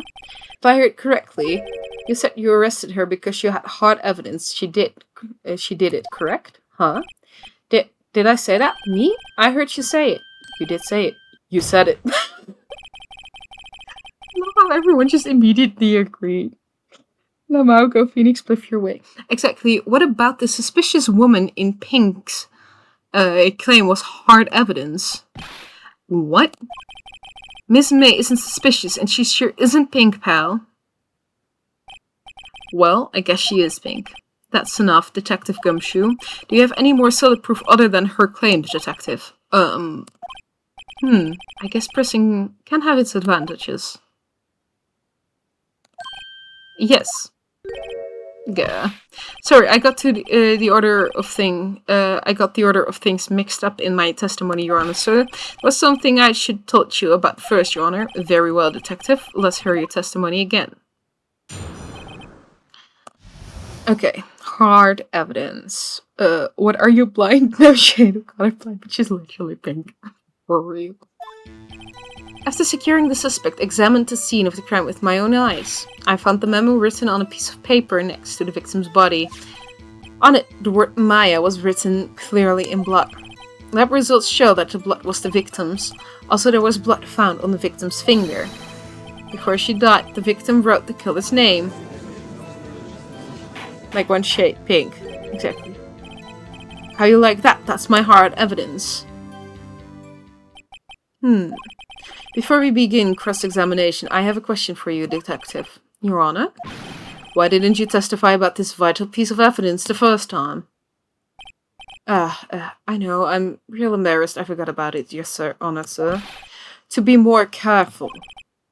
Very well. The defense may begin its cross-examination. Odd evidence.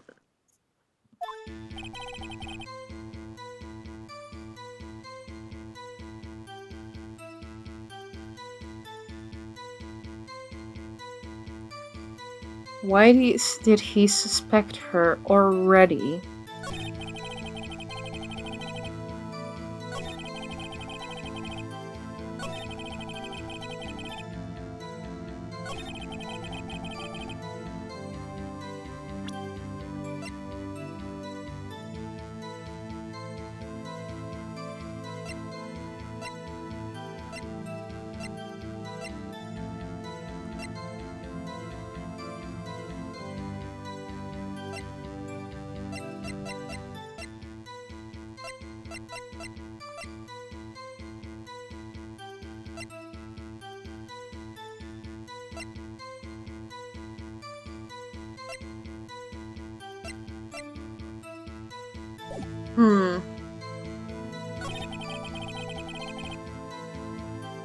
I'm gonna press him on this. Because what makes him believe that this is the killer's name? Detective Gumshoe. Do you get a lot of cases where the victim actually writes the killer's name? How do you know it's exactly? Sure, it happens all the time in books and the movies. This isn't movie detective. Oof. Let's talk about reality, shall we? I guess I haven't heard of many cases, no. Don't you find it a little odd that the victim would write down a name, especially the name of her own sister? Yes, actually, you got a point, pal. Stop right there.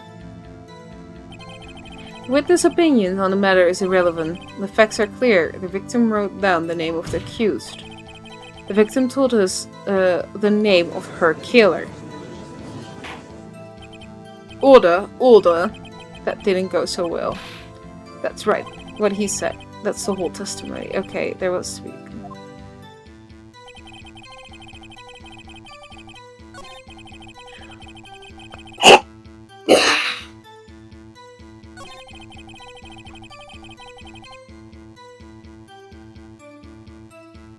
He never secured the suspect. He just went in.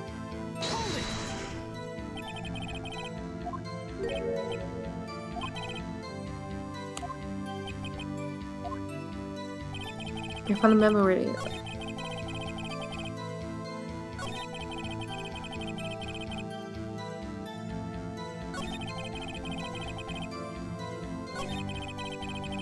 Eddie, what the fuck? Didn't we just disclose? Maybe it's a bit strange to that.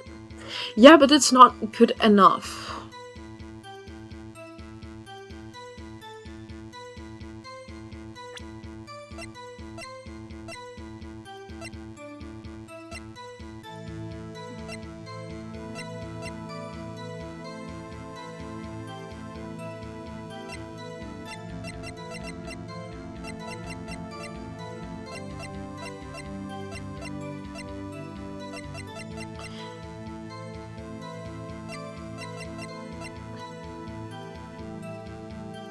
The death was instantaneous, so she couldn't have written it.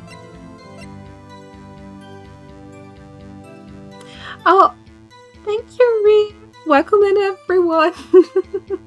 Currently playing Ace Attorney. Are you winning? Is this your lawyer's exam? I've already gone through the first episode, which was really easy. This one is a bit harder. But I think I found a contradiction. Because in the autopsy report, the death was instantaneous, and and so it can't be Mia who wrote it.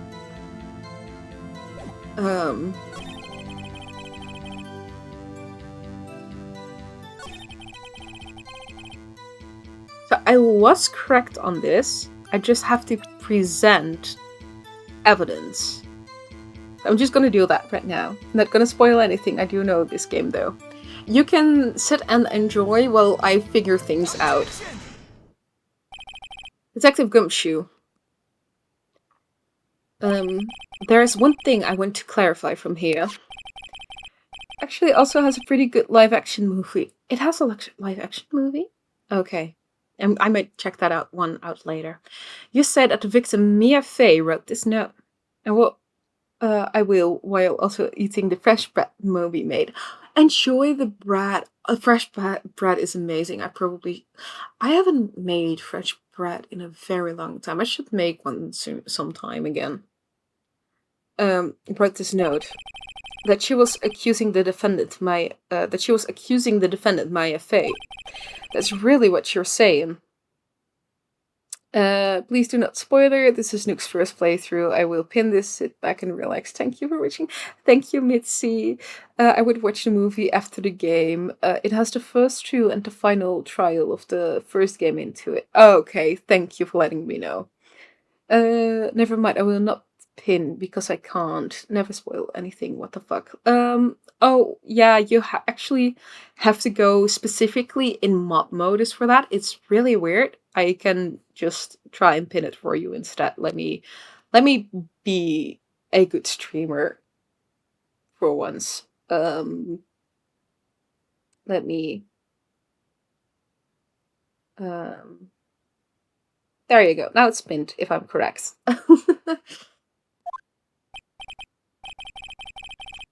What? This isn't one of those lawyer tricks now, is it? Of course she wrote it. Who else could have? You have it backwards, detective. Why do I need to do the detective work here?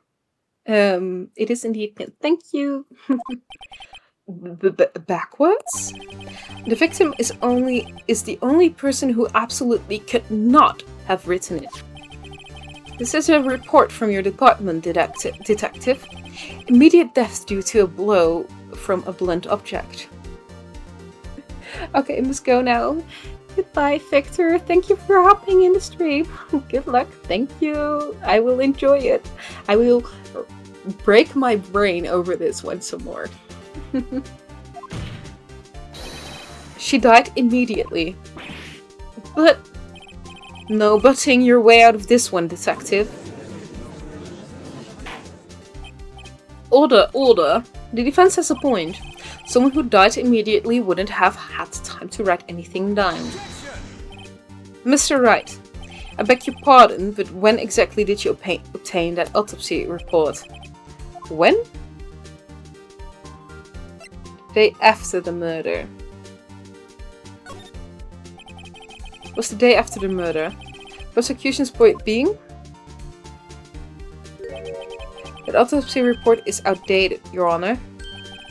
What? A second autopsy was performed yesterday at my request. This was almost immediate due to a blow from a blunt object. There's a possibility the victim lived for several minutes after the blow. I received these results this morning. No way. Your Honor, it's quite easy to imagine that the victim did have time to write Maya. That is all. I see. Damn you, Edgeworth. I should have known with some... Isn't that weird? Because I got it the day after. Something you want to say? The detective is a sham. Because the thing is, he hasn't done his job properly, given me false information, everything, while giving all of the information to Edgeworth, which makes it so easy for Edgeworth to win it. That's... Oh, I'm so on your ass, Edgeworth, you foul ass. Detective Gumshoe, you're a sham. How could you give me a faulty report? Huh? I thought... Detective Gumshoe. Herb. I'm disappointed in you. Handing him the wrong report like that. I'm sorry, sir. You're at fault, detective. This isn't going to look good on your evalu...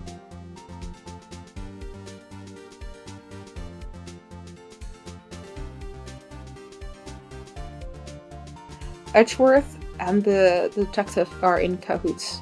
That's the only reason Edgeworth has been winning all these cases. They know each other, they have background. I'm so ready to bring you down now, Edward. Watch me. What? Sorry. Your Honor, I submit this report to the court. Understood. The court accepts the evidence. Okay. Well, Your Honor, the evidence strongly suggests the victim was identifying the killer. I suppose that's the obvious conclusion, yes.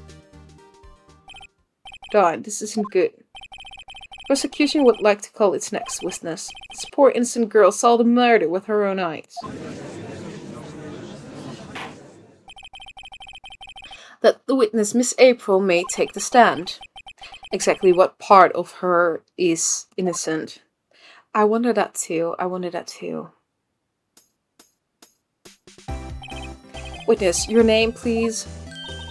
April May. At your service. Wink.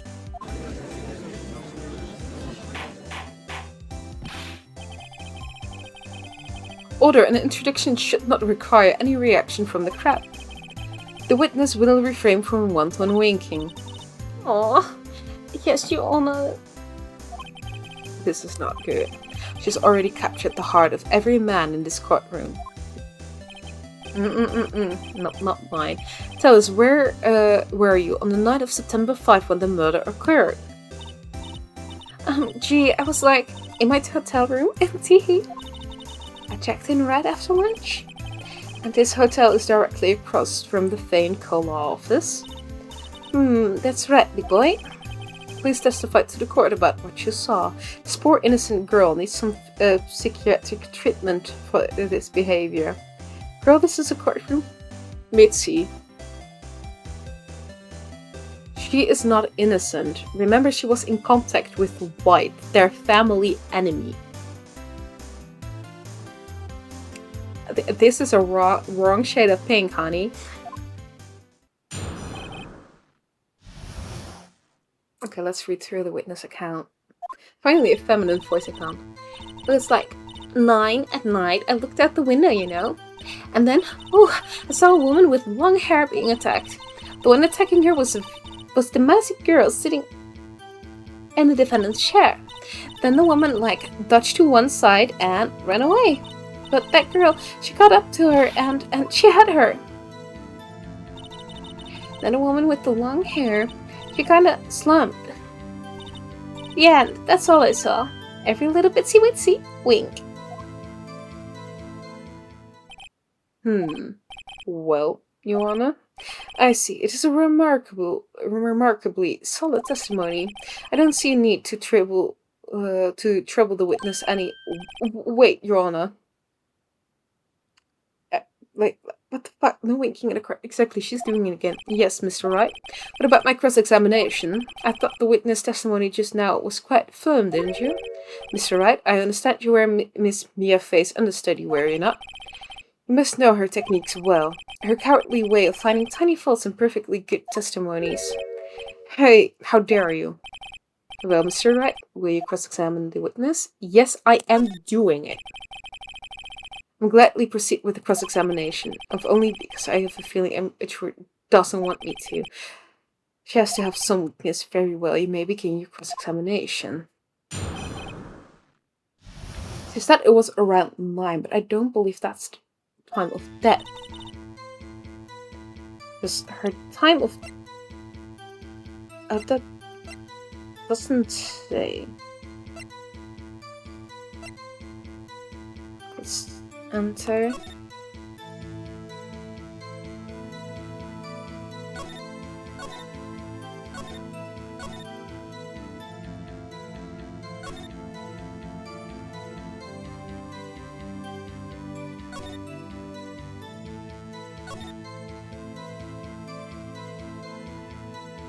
At 9.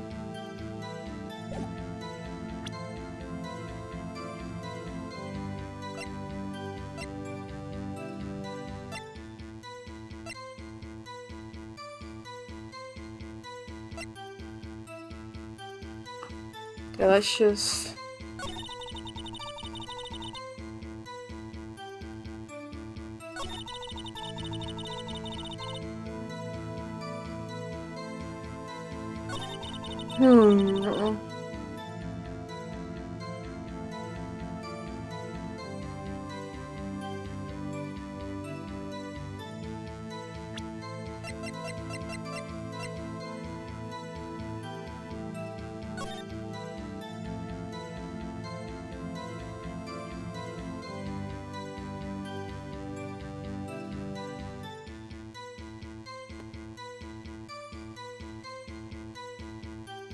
Okay. She was sitting here. So she would have seen it quite clearly from the window. She wouldn't have seen Mia sit.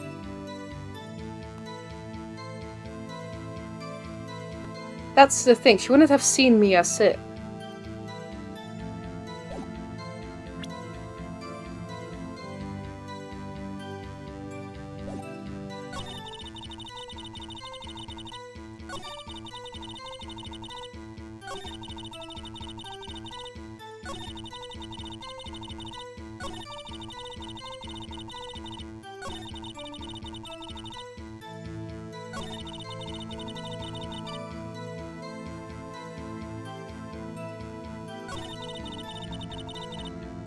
It's so vague.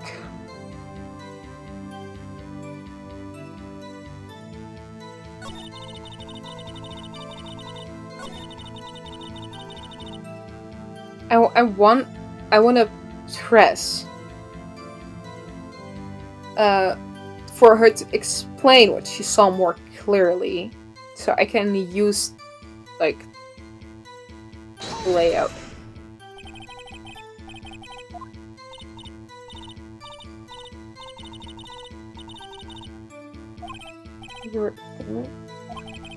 Person attacking her. Attacking her was the mousy girl sitting at the defendant's chair.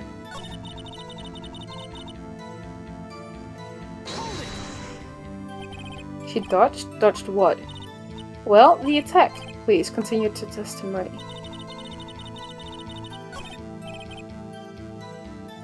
No. No.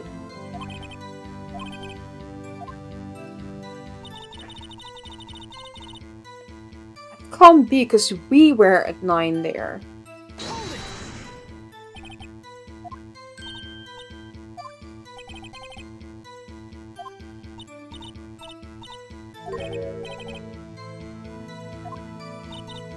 Sort of, you know,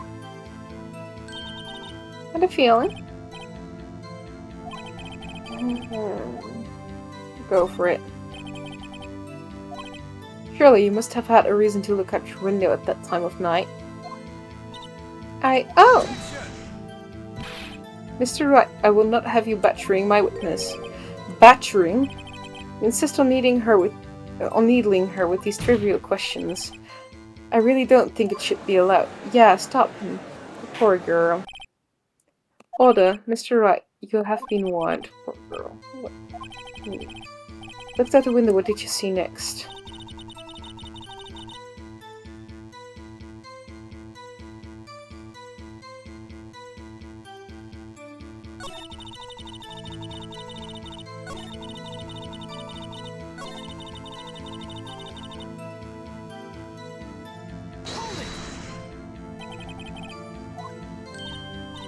Well, first of all, she had the girl's physique, and secondly, she was small. Who else could it be but her? She has a point. I question your testimony. Hold on a minute. That testimony stinks. What? Miss May, I'm willing to bet that you're lying. Are you telling the truth? Did you really see the defendant? Mr. Wright, what's the meaning of this? Yes, what's the meaning? Somebody tell me, because I'm clueless about this, I mean. Okay. If you had really witnessed my client, Maya Fey, you would have noticed her clothes before noticing her physique. No one wears clothes like this on a daily basis, except her. And I'm no expert on fashion, but her hairdo looks far from normal for me. However, the witness testimony mentions neither of these things. Redeems gives Nuki a prompt. Wow, wonder when that came back. Wait, you did? Hold on. I didn't...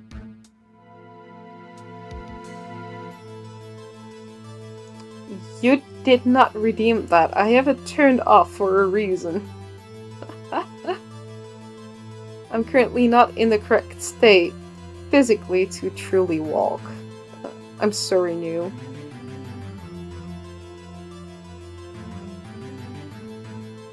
Prompt redeems give Nuki a prompt. Oh well. Prompt is Chunky Cat the laser.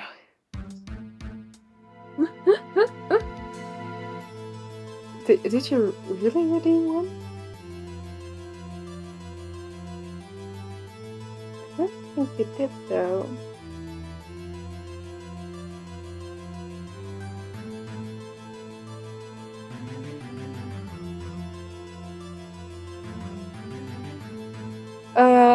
No, I'm sorry, New. It's not coming back.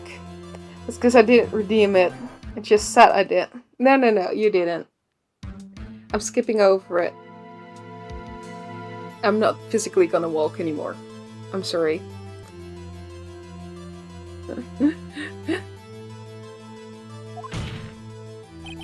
This testimony is bogus.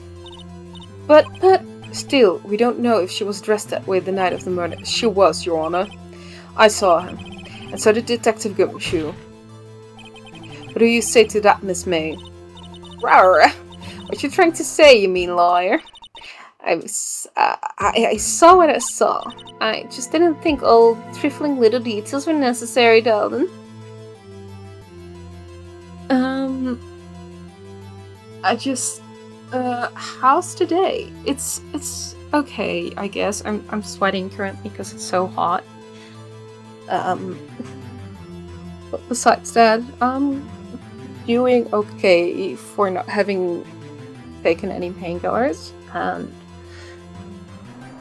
I'm surviving, I guess. Thank you. It is in fact the warm temperature indeed. Thank you for the water.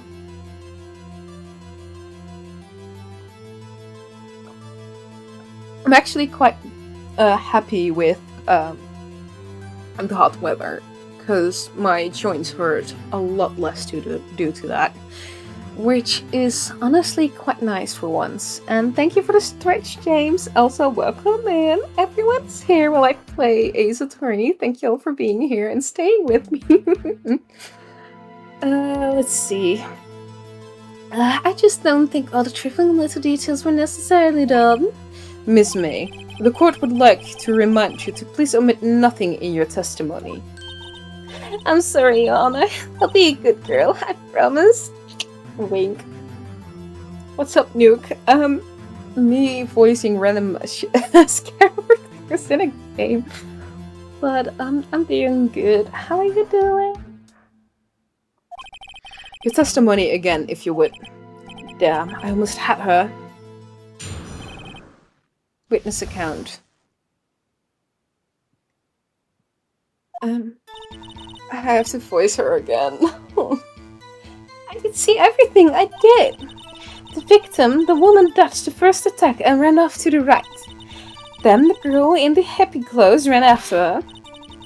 And she had her with that weapon. I saw it, I did! That clock, the kind of statuary clock? The thinker, I think? Well, does the accuracy of my report not startle you? Thank you for giving me a cookie. What the fuck? Wing offense 3. Exactly.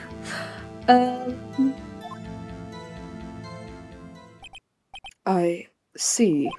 I only wish you had been so detailed from the beginning. Please begin the cross-examination. Drag girl to jail. The thing is, the clock is not correct because it was no longer a clock. You could not see.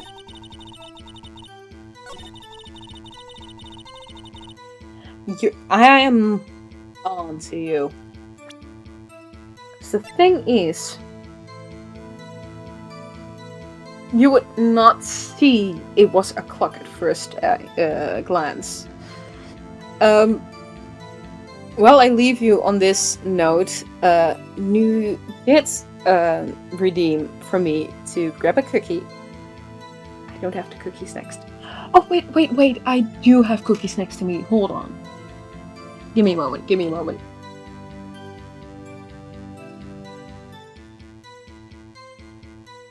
We got a cookie. Thank you for the cookie.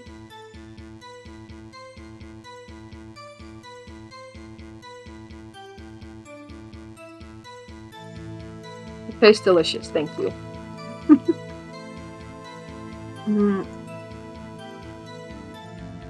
I'm onto you. Miss May.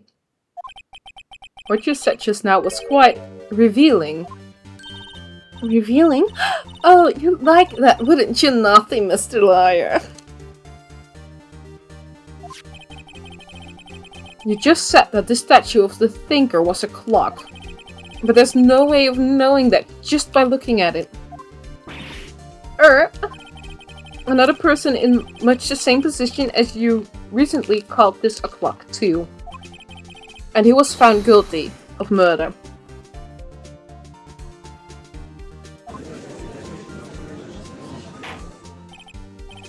Older. Miss May, can you explain how you know this was a clock? Oh,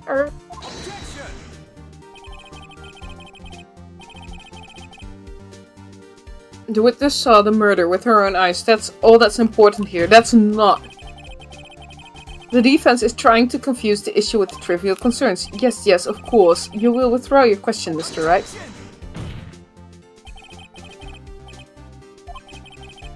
And as you may recall, I have got murderers with these questions before.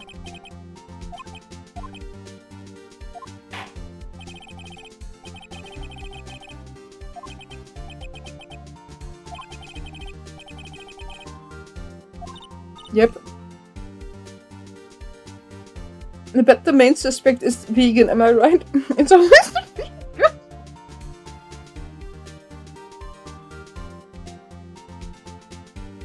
I believe it is this girl brother, and she's helping him.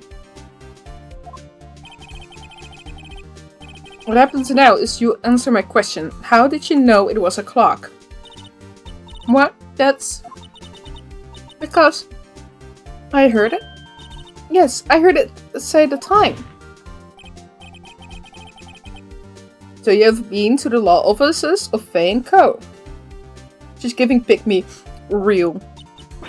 No, hey, I didn't say that. Why would I go there? I heard it from my hotel room. The law offices of Faye & Co., where the murder took place, is very close to the hotel. She could easily have heard the clock. Well, Mr. Wright, are you satisfied? I am not, because remember... Allergic, lol. Remember, the clock was disassembled to hide proof of a certain case she was working on. So the clock could not have sound.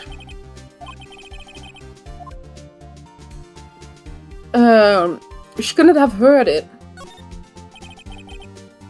You were at the hotel. There's no way you could have heard... Wait, no! No. Fuck. Okay. I thought...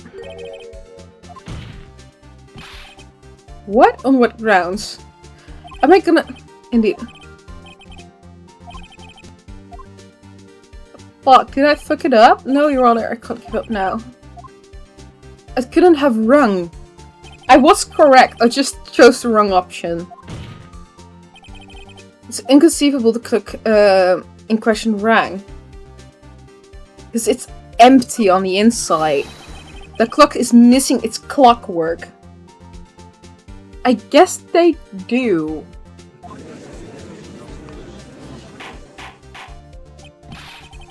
How could you possibly... Just take a look right now. Oh, see anything interesting, Your Honor? It is as the defense say. This clock is missing its clockwork. It's quite empty. Mr. Wright, would you care to explain to the court the meaning of this? It is as you can see, the clock was empty, it couldn't have rung. Therefore, this witness is a big fat liar. I don't think you're allowed to say this in court, to be very honest. But... Well, Miss May?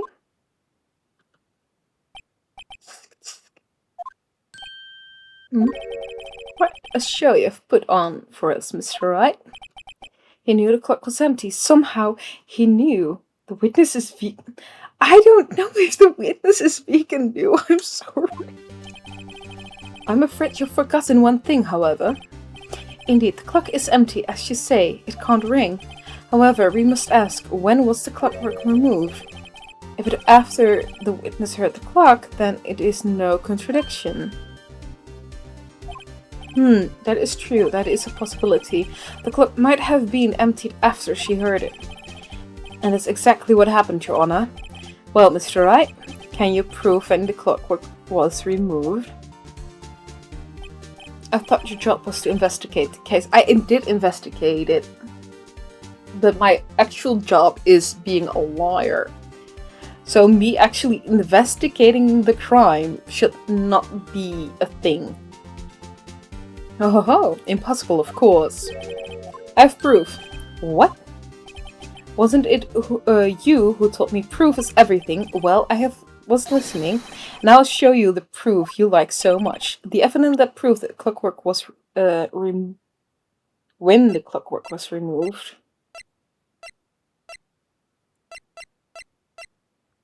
was due to this.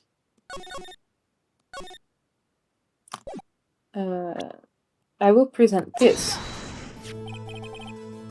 I can prove. Take a look at this. Wouldn't the detective be investigating things?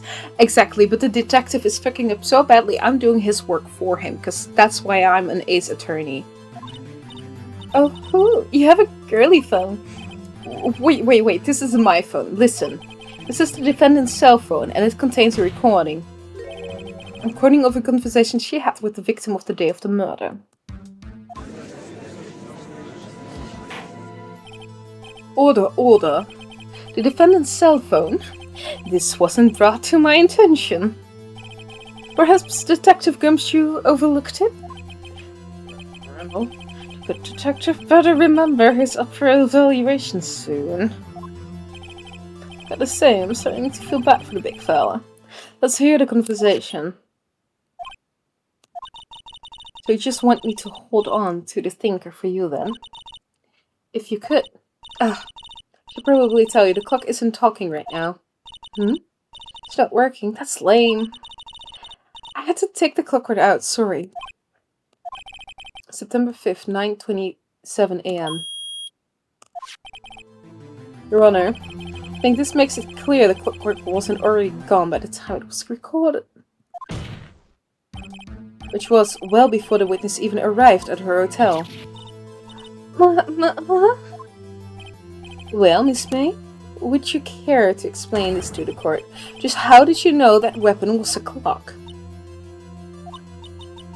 Well, in this case it's Nuki and hasn't even figured out the dietary habits of everyone. Maybe because that's not my goal. Well, isn't it obvious? I saw the clock before. What store was it again? It's so many. Oops, I forgot. Wink.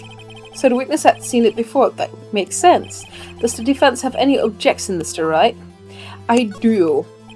The witness claims she had seen it before, but this directly contradicts a piece of evidence already submitted to this court. And why does this April girl keep doing that weird neon gash? I have no idea, which I would like to know. Well then, let's see it. Please produce this evidence that will prove the witness had not seen the clock before. Because it was made by a certain someone. It's simple. This clock was never in any store, ever. Why? A friend of mine made that clock. Don't worry, it's pissing me off too. That's why she's soon in prison. She is not going to be in prison. Maybe as an accomplice, but she herself isn't actually the murderer. I know that for a fact. It's Wright. Only two exist in the world, and the one that isn't here is in police custody. Impossible, everything is sold in stores. Miss May, I think it is high time you went shopping for a better excuse. Nah, prison for being vegan. What is it with you hating vegans, New? Damn, Phoenix. Oh, excuses not on sale today? Oh.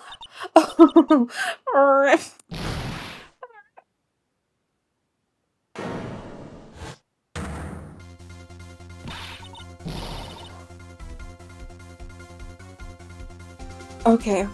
What's it to you, Porcupine Hat? That stupid clock doesn't matter, okay? She did it, and she should die for it. Die! What is it with her? What do you... Yeah. Let's go. She's turning into Broly from Dragon Ball. I guess so. Whoa, let's not get ahead of ourselves. This is a court of law, and the witness will remain calm. Her. Okay. Oh. Silly me. Did I, lose it? I guess I did. Wink. That's 4. Keep the count going, Mitzi. Keep the count going. She almost lost her cool there. Almost looked like it. We got like strange booby animation. She's insane. For real. Miss May, let me ask. Tell me, how did you know the weapon was a clock? Oh dear. Does the defense have an opinion on this behavior? Okay, this is it. Yes, Your Honor. Allow me to explain how I see the truth of the matter. Miss April May, you knew the weapon was a clock because you heard about it. The witness had never held the clock in her hand. Wherever she had heard it was a clock. She heard? That is correct, Your Honor. There's no other way she could have known the thinker was a clock.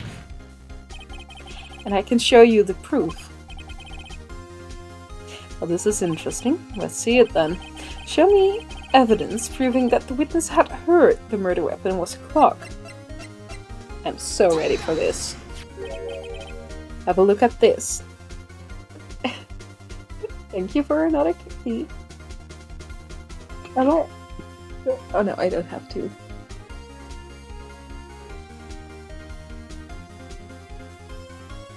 Watch me.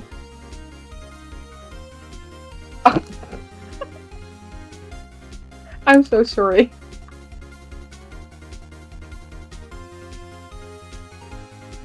That's what I was trying to do.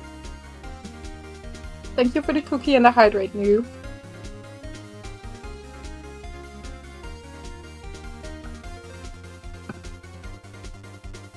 I'm locked in officially. Oh, that. I found this in Miss May's room. What kind of cookies are those? Those are like, technically speaking, they're like,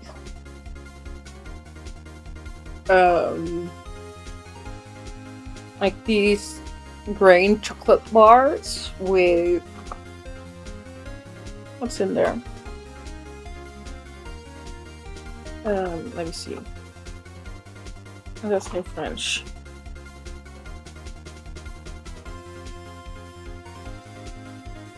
It also has like peanuts and it's really nice. Are like these little snacks for in between that don't have any sugar, but they have like grains, nuts, and chocolate, and I really like them. I live off these because I can't really keep any other food down. They're like my go-to food now. And they're sweet without being overly sugary, so it's a great combination. So it's pretty good. I'm not used to being them shaped like those. There.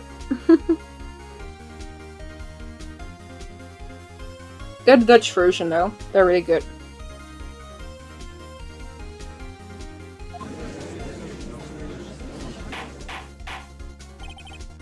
Mr. Wright, please explain to the court what this is.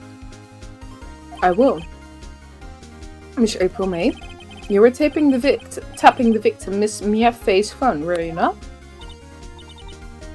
Oh.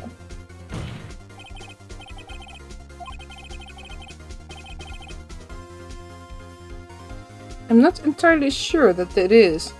Objection overruled. Thank you.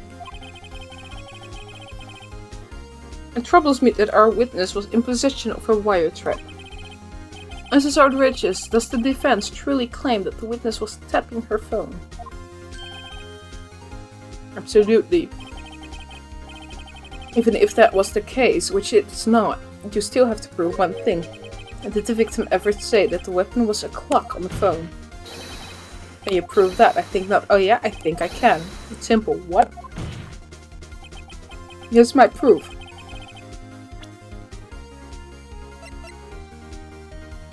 It's this one. Oh, wait. Hold on. Wrong button. Present the defendant's cell phone. Yes, we've seen it. So once more to the conversation between the defendant and the victim. Yeah, what's up? You haven't called in a while. Well, there's something I want you to hold on for me. I can? What's it this time? It's a clock. It's made to look like that statue, the thinker. And it tells you the time. Miss April May. You used a wire trap to listen to this conversation. That's how you knew the thinker was a clock. Am I wrong?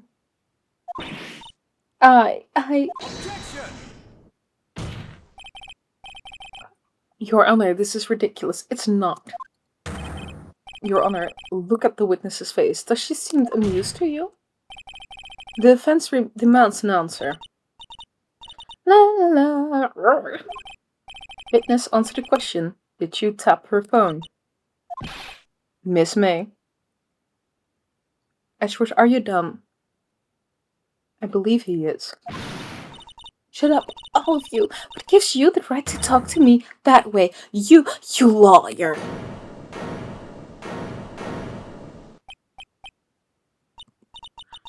It's no fair, all of you ganging up on me like that.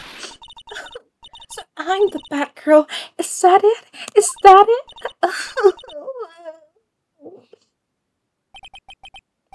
That did it. The court's seen the real Miss April now. Now to deal the final blow.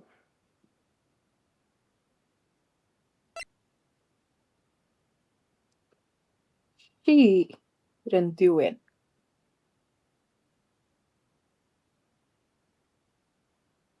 I'm gonna ask her why the wire trap.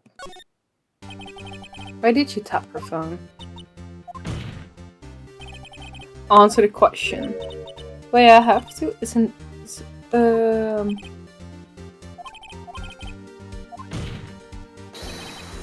call that irrelevant. While this court does not condone the defense's tone of voice, he has a point. Well, Miss May, do you have an explanation for the court? Can you prove that he had nothing to do with this murder, even though you tapped their phone? So, lawyer, I saw that evil grin. You're probably thinking I like to see her pull battle, aren't you? Damn, she's good. Well, you're not the first man who's thought that, and of course I can and will. Can't be serious, no way. Wait, I say, wait. Oh, and I assure you, I'm serious, Mr. Lawyer. Okay, so the killing happened around 9 at night. Why? That's just when I was getting room service by that sweet bellboy. Room service? Iced coffee, I believe it was. Iced coffee, you know? Like normal coffee, but cold. If you don't drink it quick, the ice melts and then you have regular cold coffee. Iced coffee? I think I'm making this up. Ask bellboy. Wink. Ergo, the witness was not on the scene at the time of the murder. So where does that leave us? It is my great displeasure to inform you that the witness appears to have been tapping the victim's telephone. However, that is a separate crime with no bearing on the current case whatsoever. Her testimony stands. She saw the defendant, Maya Fay, commit murder. No, they're going to let her just walk away. There's no way I can win this unless...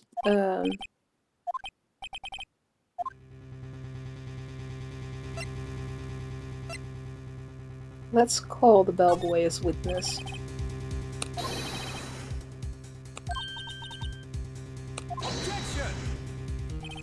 I do object to calling.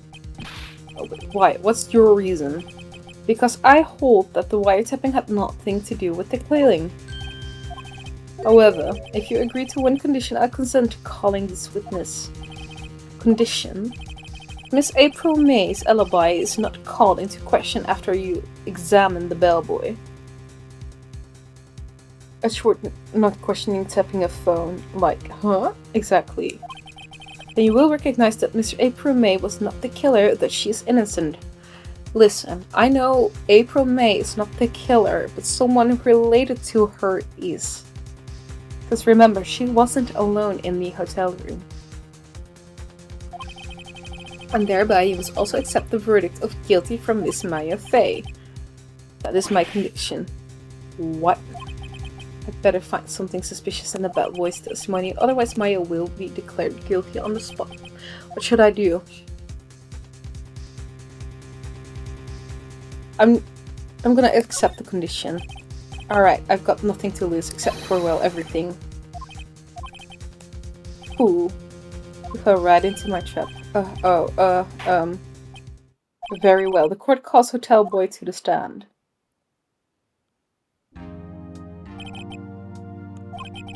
Certainly does look like a bellboy. Yes. Oh. Sir.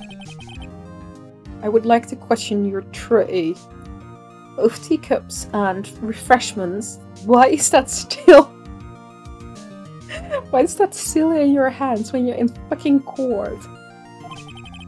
Tea set looks rather heavy, so without further ado, the witness may begin his testimony. Very good, sir.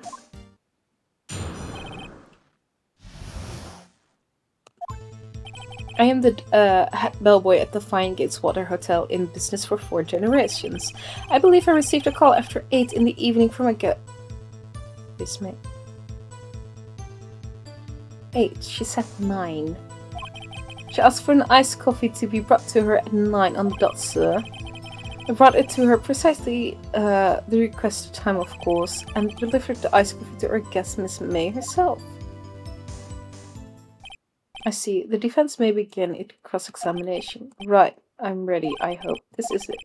I can't prove Miss May was involved with the murder now. Maya will be finished.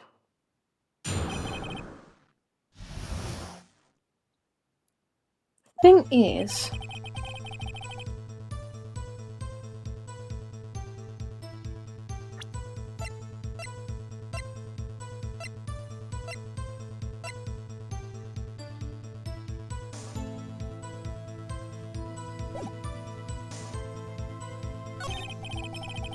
like, if you do this, you agree to the Maya's murder. Yeah.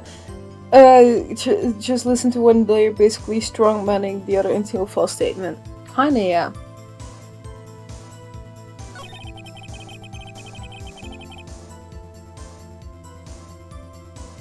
I wanna press this. And on dot, you say? Yes, I confirmed that detail several times. She was watching a program on the TV and wished to drink after she finished it, sir. At that time of the murder...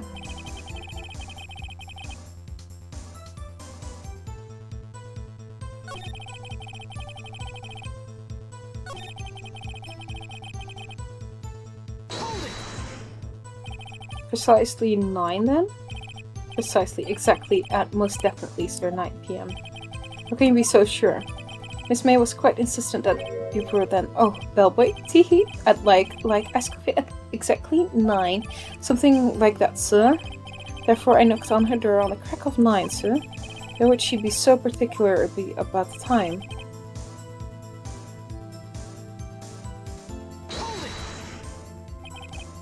So it was Miss April herself. Absolutely, sir.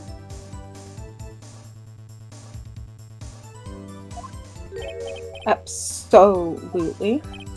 Yes, sir, as in very absolutely, sir. It's an endearing mannerism of mine. How come you're so very certain?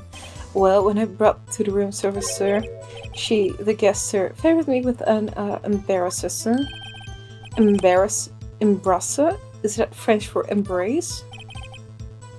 It's a French for kiss, sir, but not a French kiss, sir. More of a peck on the cheek. But why would she have done that?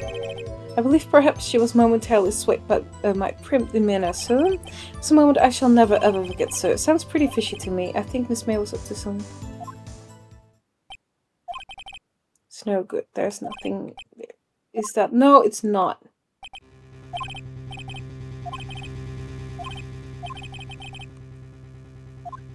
No.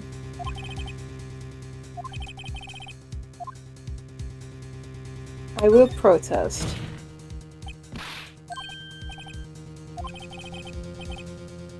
Next question. Your Honor, I must object. This charade of justice has gone on for long enough. Now, Mr. Ashworth. Alright, Mr. Wright, I'll give you one more question, that's all. Okay. This is really it now. This is my last chance. What do I ask him about?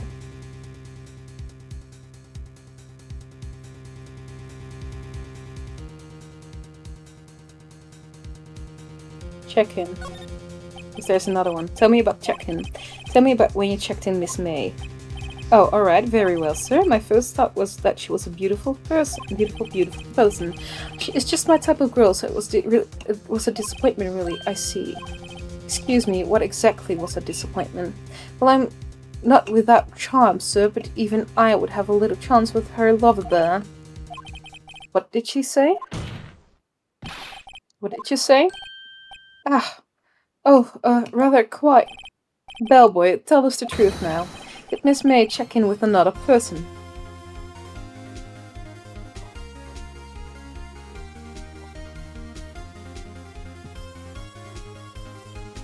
We are so bad. I object. That was objectionable. Objection overruled. The witness will answer the question. Yes, I see. Why did you not mention this in your testimony?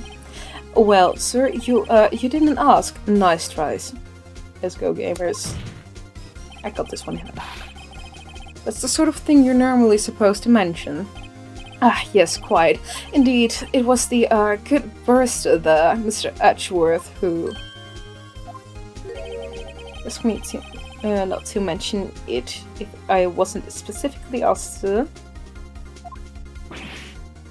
Oof! You're so done for. You fool. Well, I did specifically ask it. I've done it. I've won. Miss April May checked in into a twin room with a man, correct? Yes, sir. Then, when you brought them room service, you didn't see that man in the room. That's right, sir. Your Honor, I've just learned of another person involved who may have been the murderer. In light of this new fact, I hold that it's impossible to judge the defendant. Wouldn't you agree, Mr. Edgeworth? And who, Mr. Wright, who is this other person? Simple, it was. The man with Miss May. The man who checked in with Miss May. Oof. Your Honor, as has been previously revealed, Miss April May was tapping the victim's phone, yet Miss May herself was an alibi at the time of the murder. However, that does not clear the man that was with her. The bellboy saw no one else in the room at the time of murder. My, what a convenient little setup, but it's too late. Too late? I suppose you'd like it if it was too late, wouldn't you? After all, it was you who hid the present of the other man from this court. Oof. Upstart amateur. These accusations are ludicrous. No. Enough. The court acknowledges the defense's argument. I expect the prosecution and defense to look into this matter fully. Am I understood? Yes. Yes, Your Honor. That is all today for the trial of Maya Fey. Court is adjourned. September 7, 2024 p.m. District Court Defendant Lobby Number 1. Mr. Wright, you're amazing in there. Really? I think I might be your newest fan. Oh, I was just doing my job, you know. I swear to keep him far from the evidence, low-key if he tampers with people talking. Who is just a witnessing. Imagine if Atworth and Phoenix worked together to prosecute someone. Yeah, bellboy.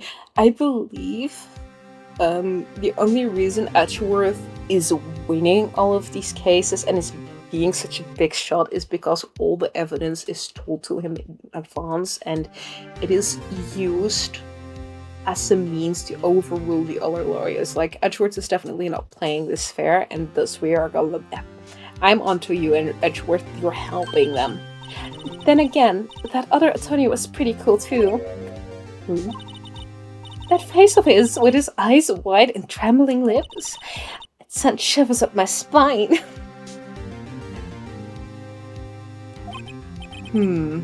If you say so. So, what happens with me? Do I get to go home now? Well, no, I don't think so. Not yet. Oh, I see. But I got a great lead in today's trial. A lead? That man with Miss May. He's the key. Oh, I get it. What happened to Miss May after that anyway? I heard they arrested her. I guess she's learning her chance won't work everywhere. She's probably at the detention center now. I may have to go down there later. Anyway, this case is far from closed. Yes, sir. I'm going to find out more about this man. Do you think he was the one who... Maybe so. Sis. No problem, Don't worry. I'll find him by tomorrow. I promise. I'm counting on you. I'm counting on you too, Maya. I asked for a full record of April May's testimony. I thought it might come in handy during the trial tomorrow, but now that I have it, I'm not so sure. Most of her testimony was all lies. In fact, there's only one part that hasn't been stricken from the record. May's testimony added to the court record. I don't know how good this will do to me at all now. Anyway, time to hit the pavement and do some investigating. May doesn't belong in that detention center, and it's up to me to set her free. To be continued.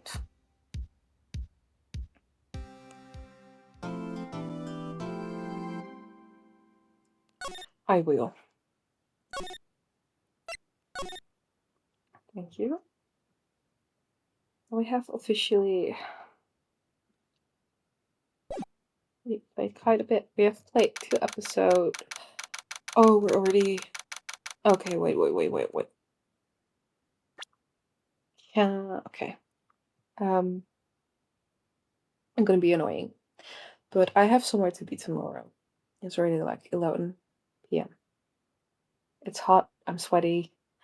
I did have a fun time playing this game, but it is time for me to go to bed. I know I'm leaving off on a cliffhanger, but I don't want to ruin my sleep. However, I will promise you all one thing.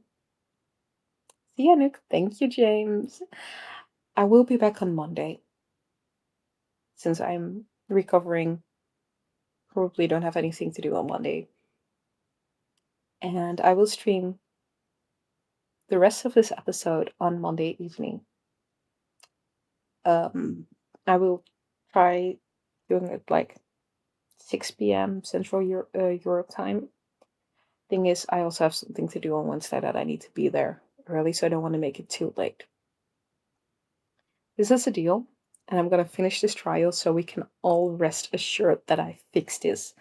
But I believe I am doing a good job so far as a new lawyer, trying to be there.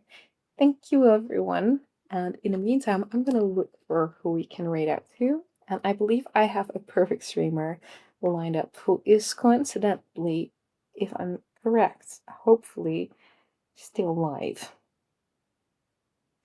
She isn't, sadly. However, some of my other friends is live.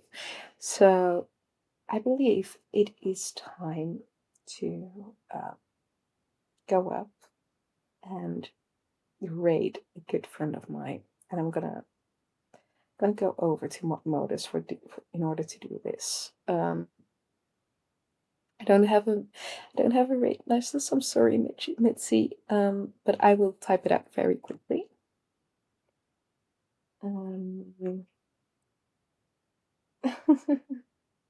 No, I don't know how that works. I'm too stupid for it, but I can make one. There you go. Okay, right.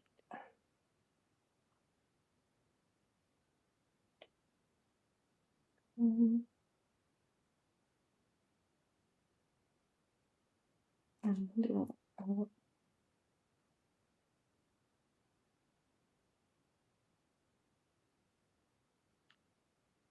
copy, paste. There we go.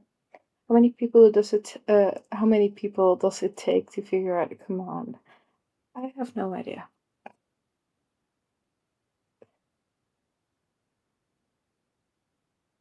Anyway, let's go over and annoy the best out of Mochi Bunny, who's playing Resident Evil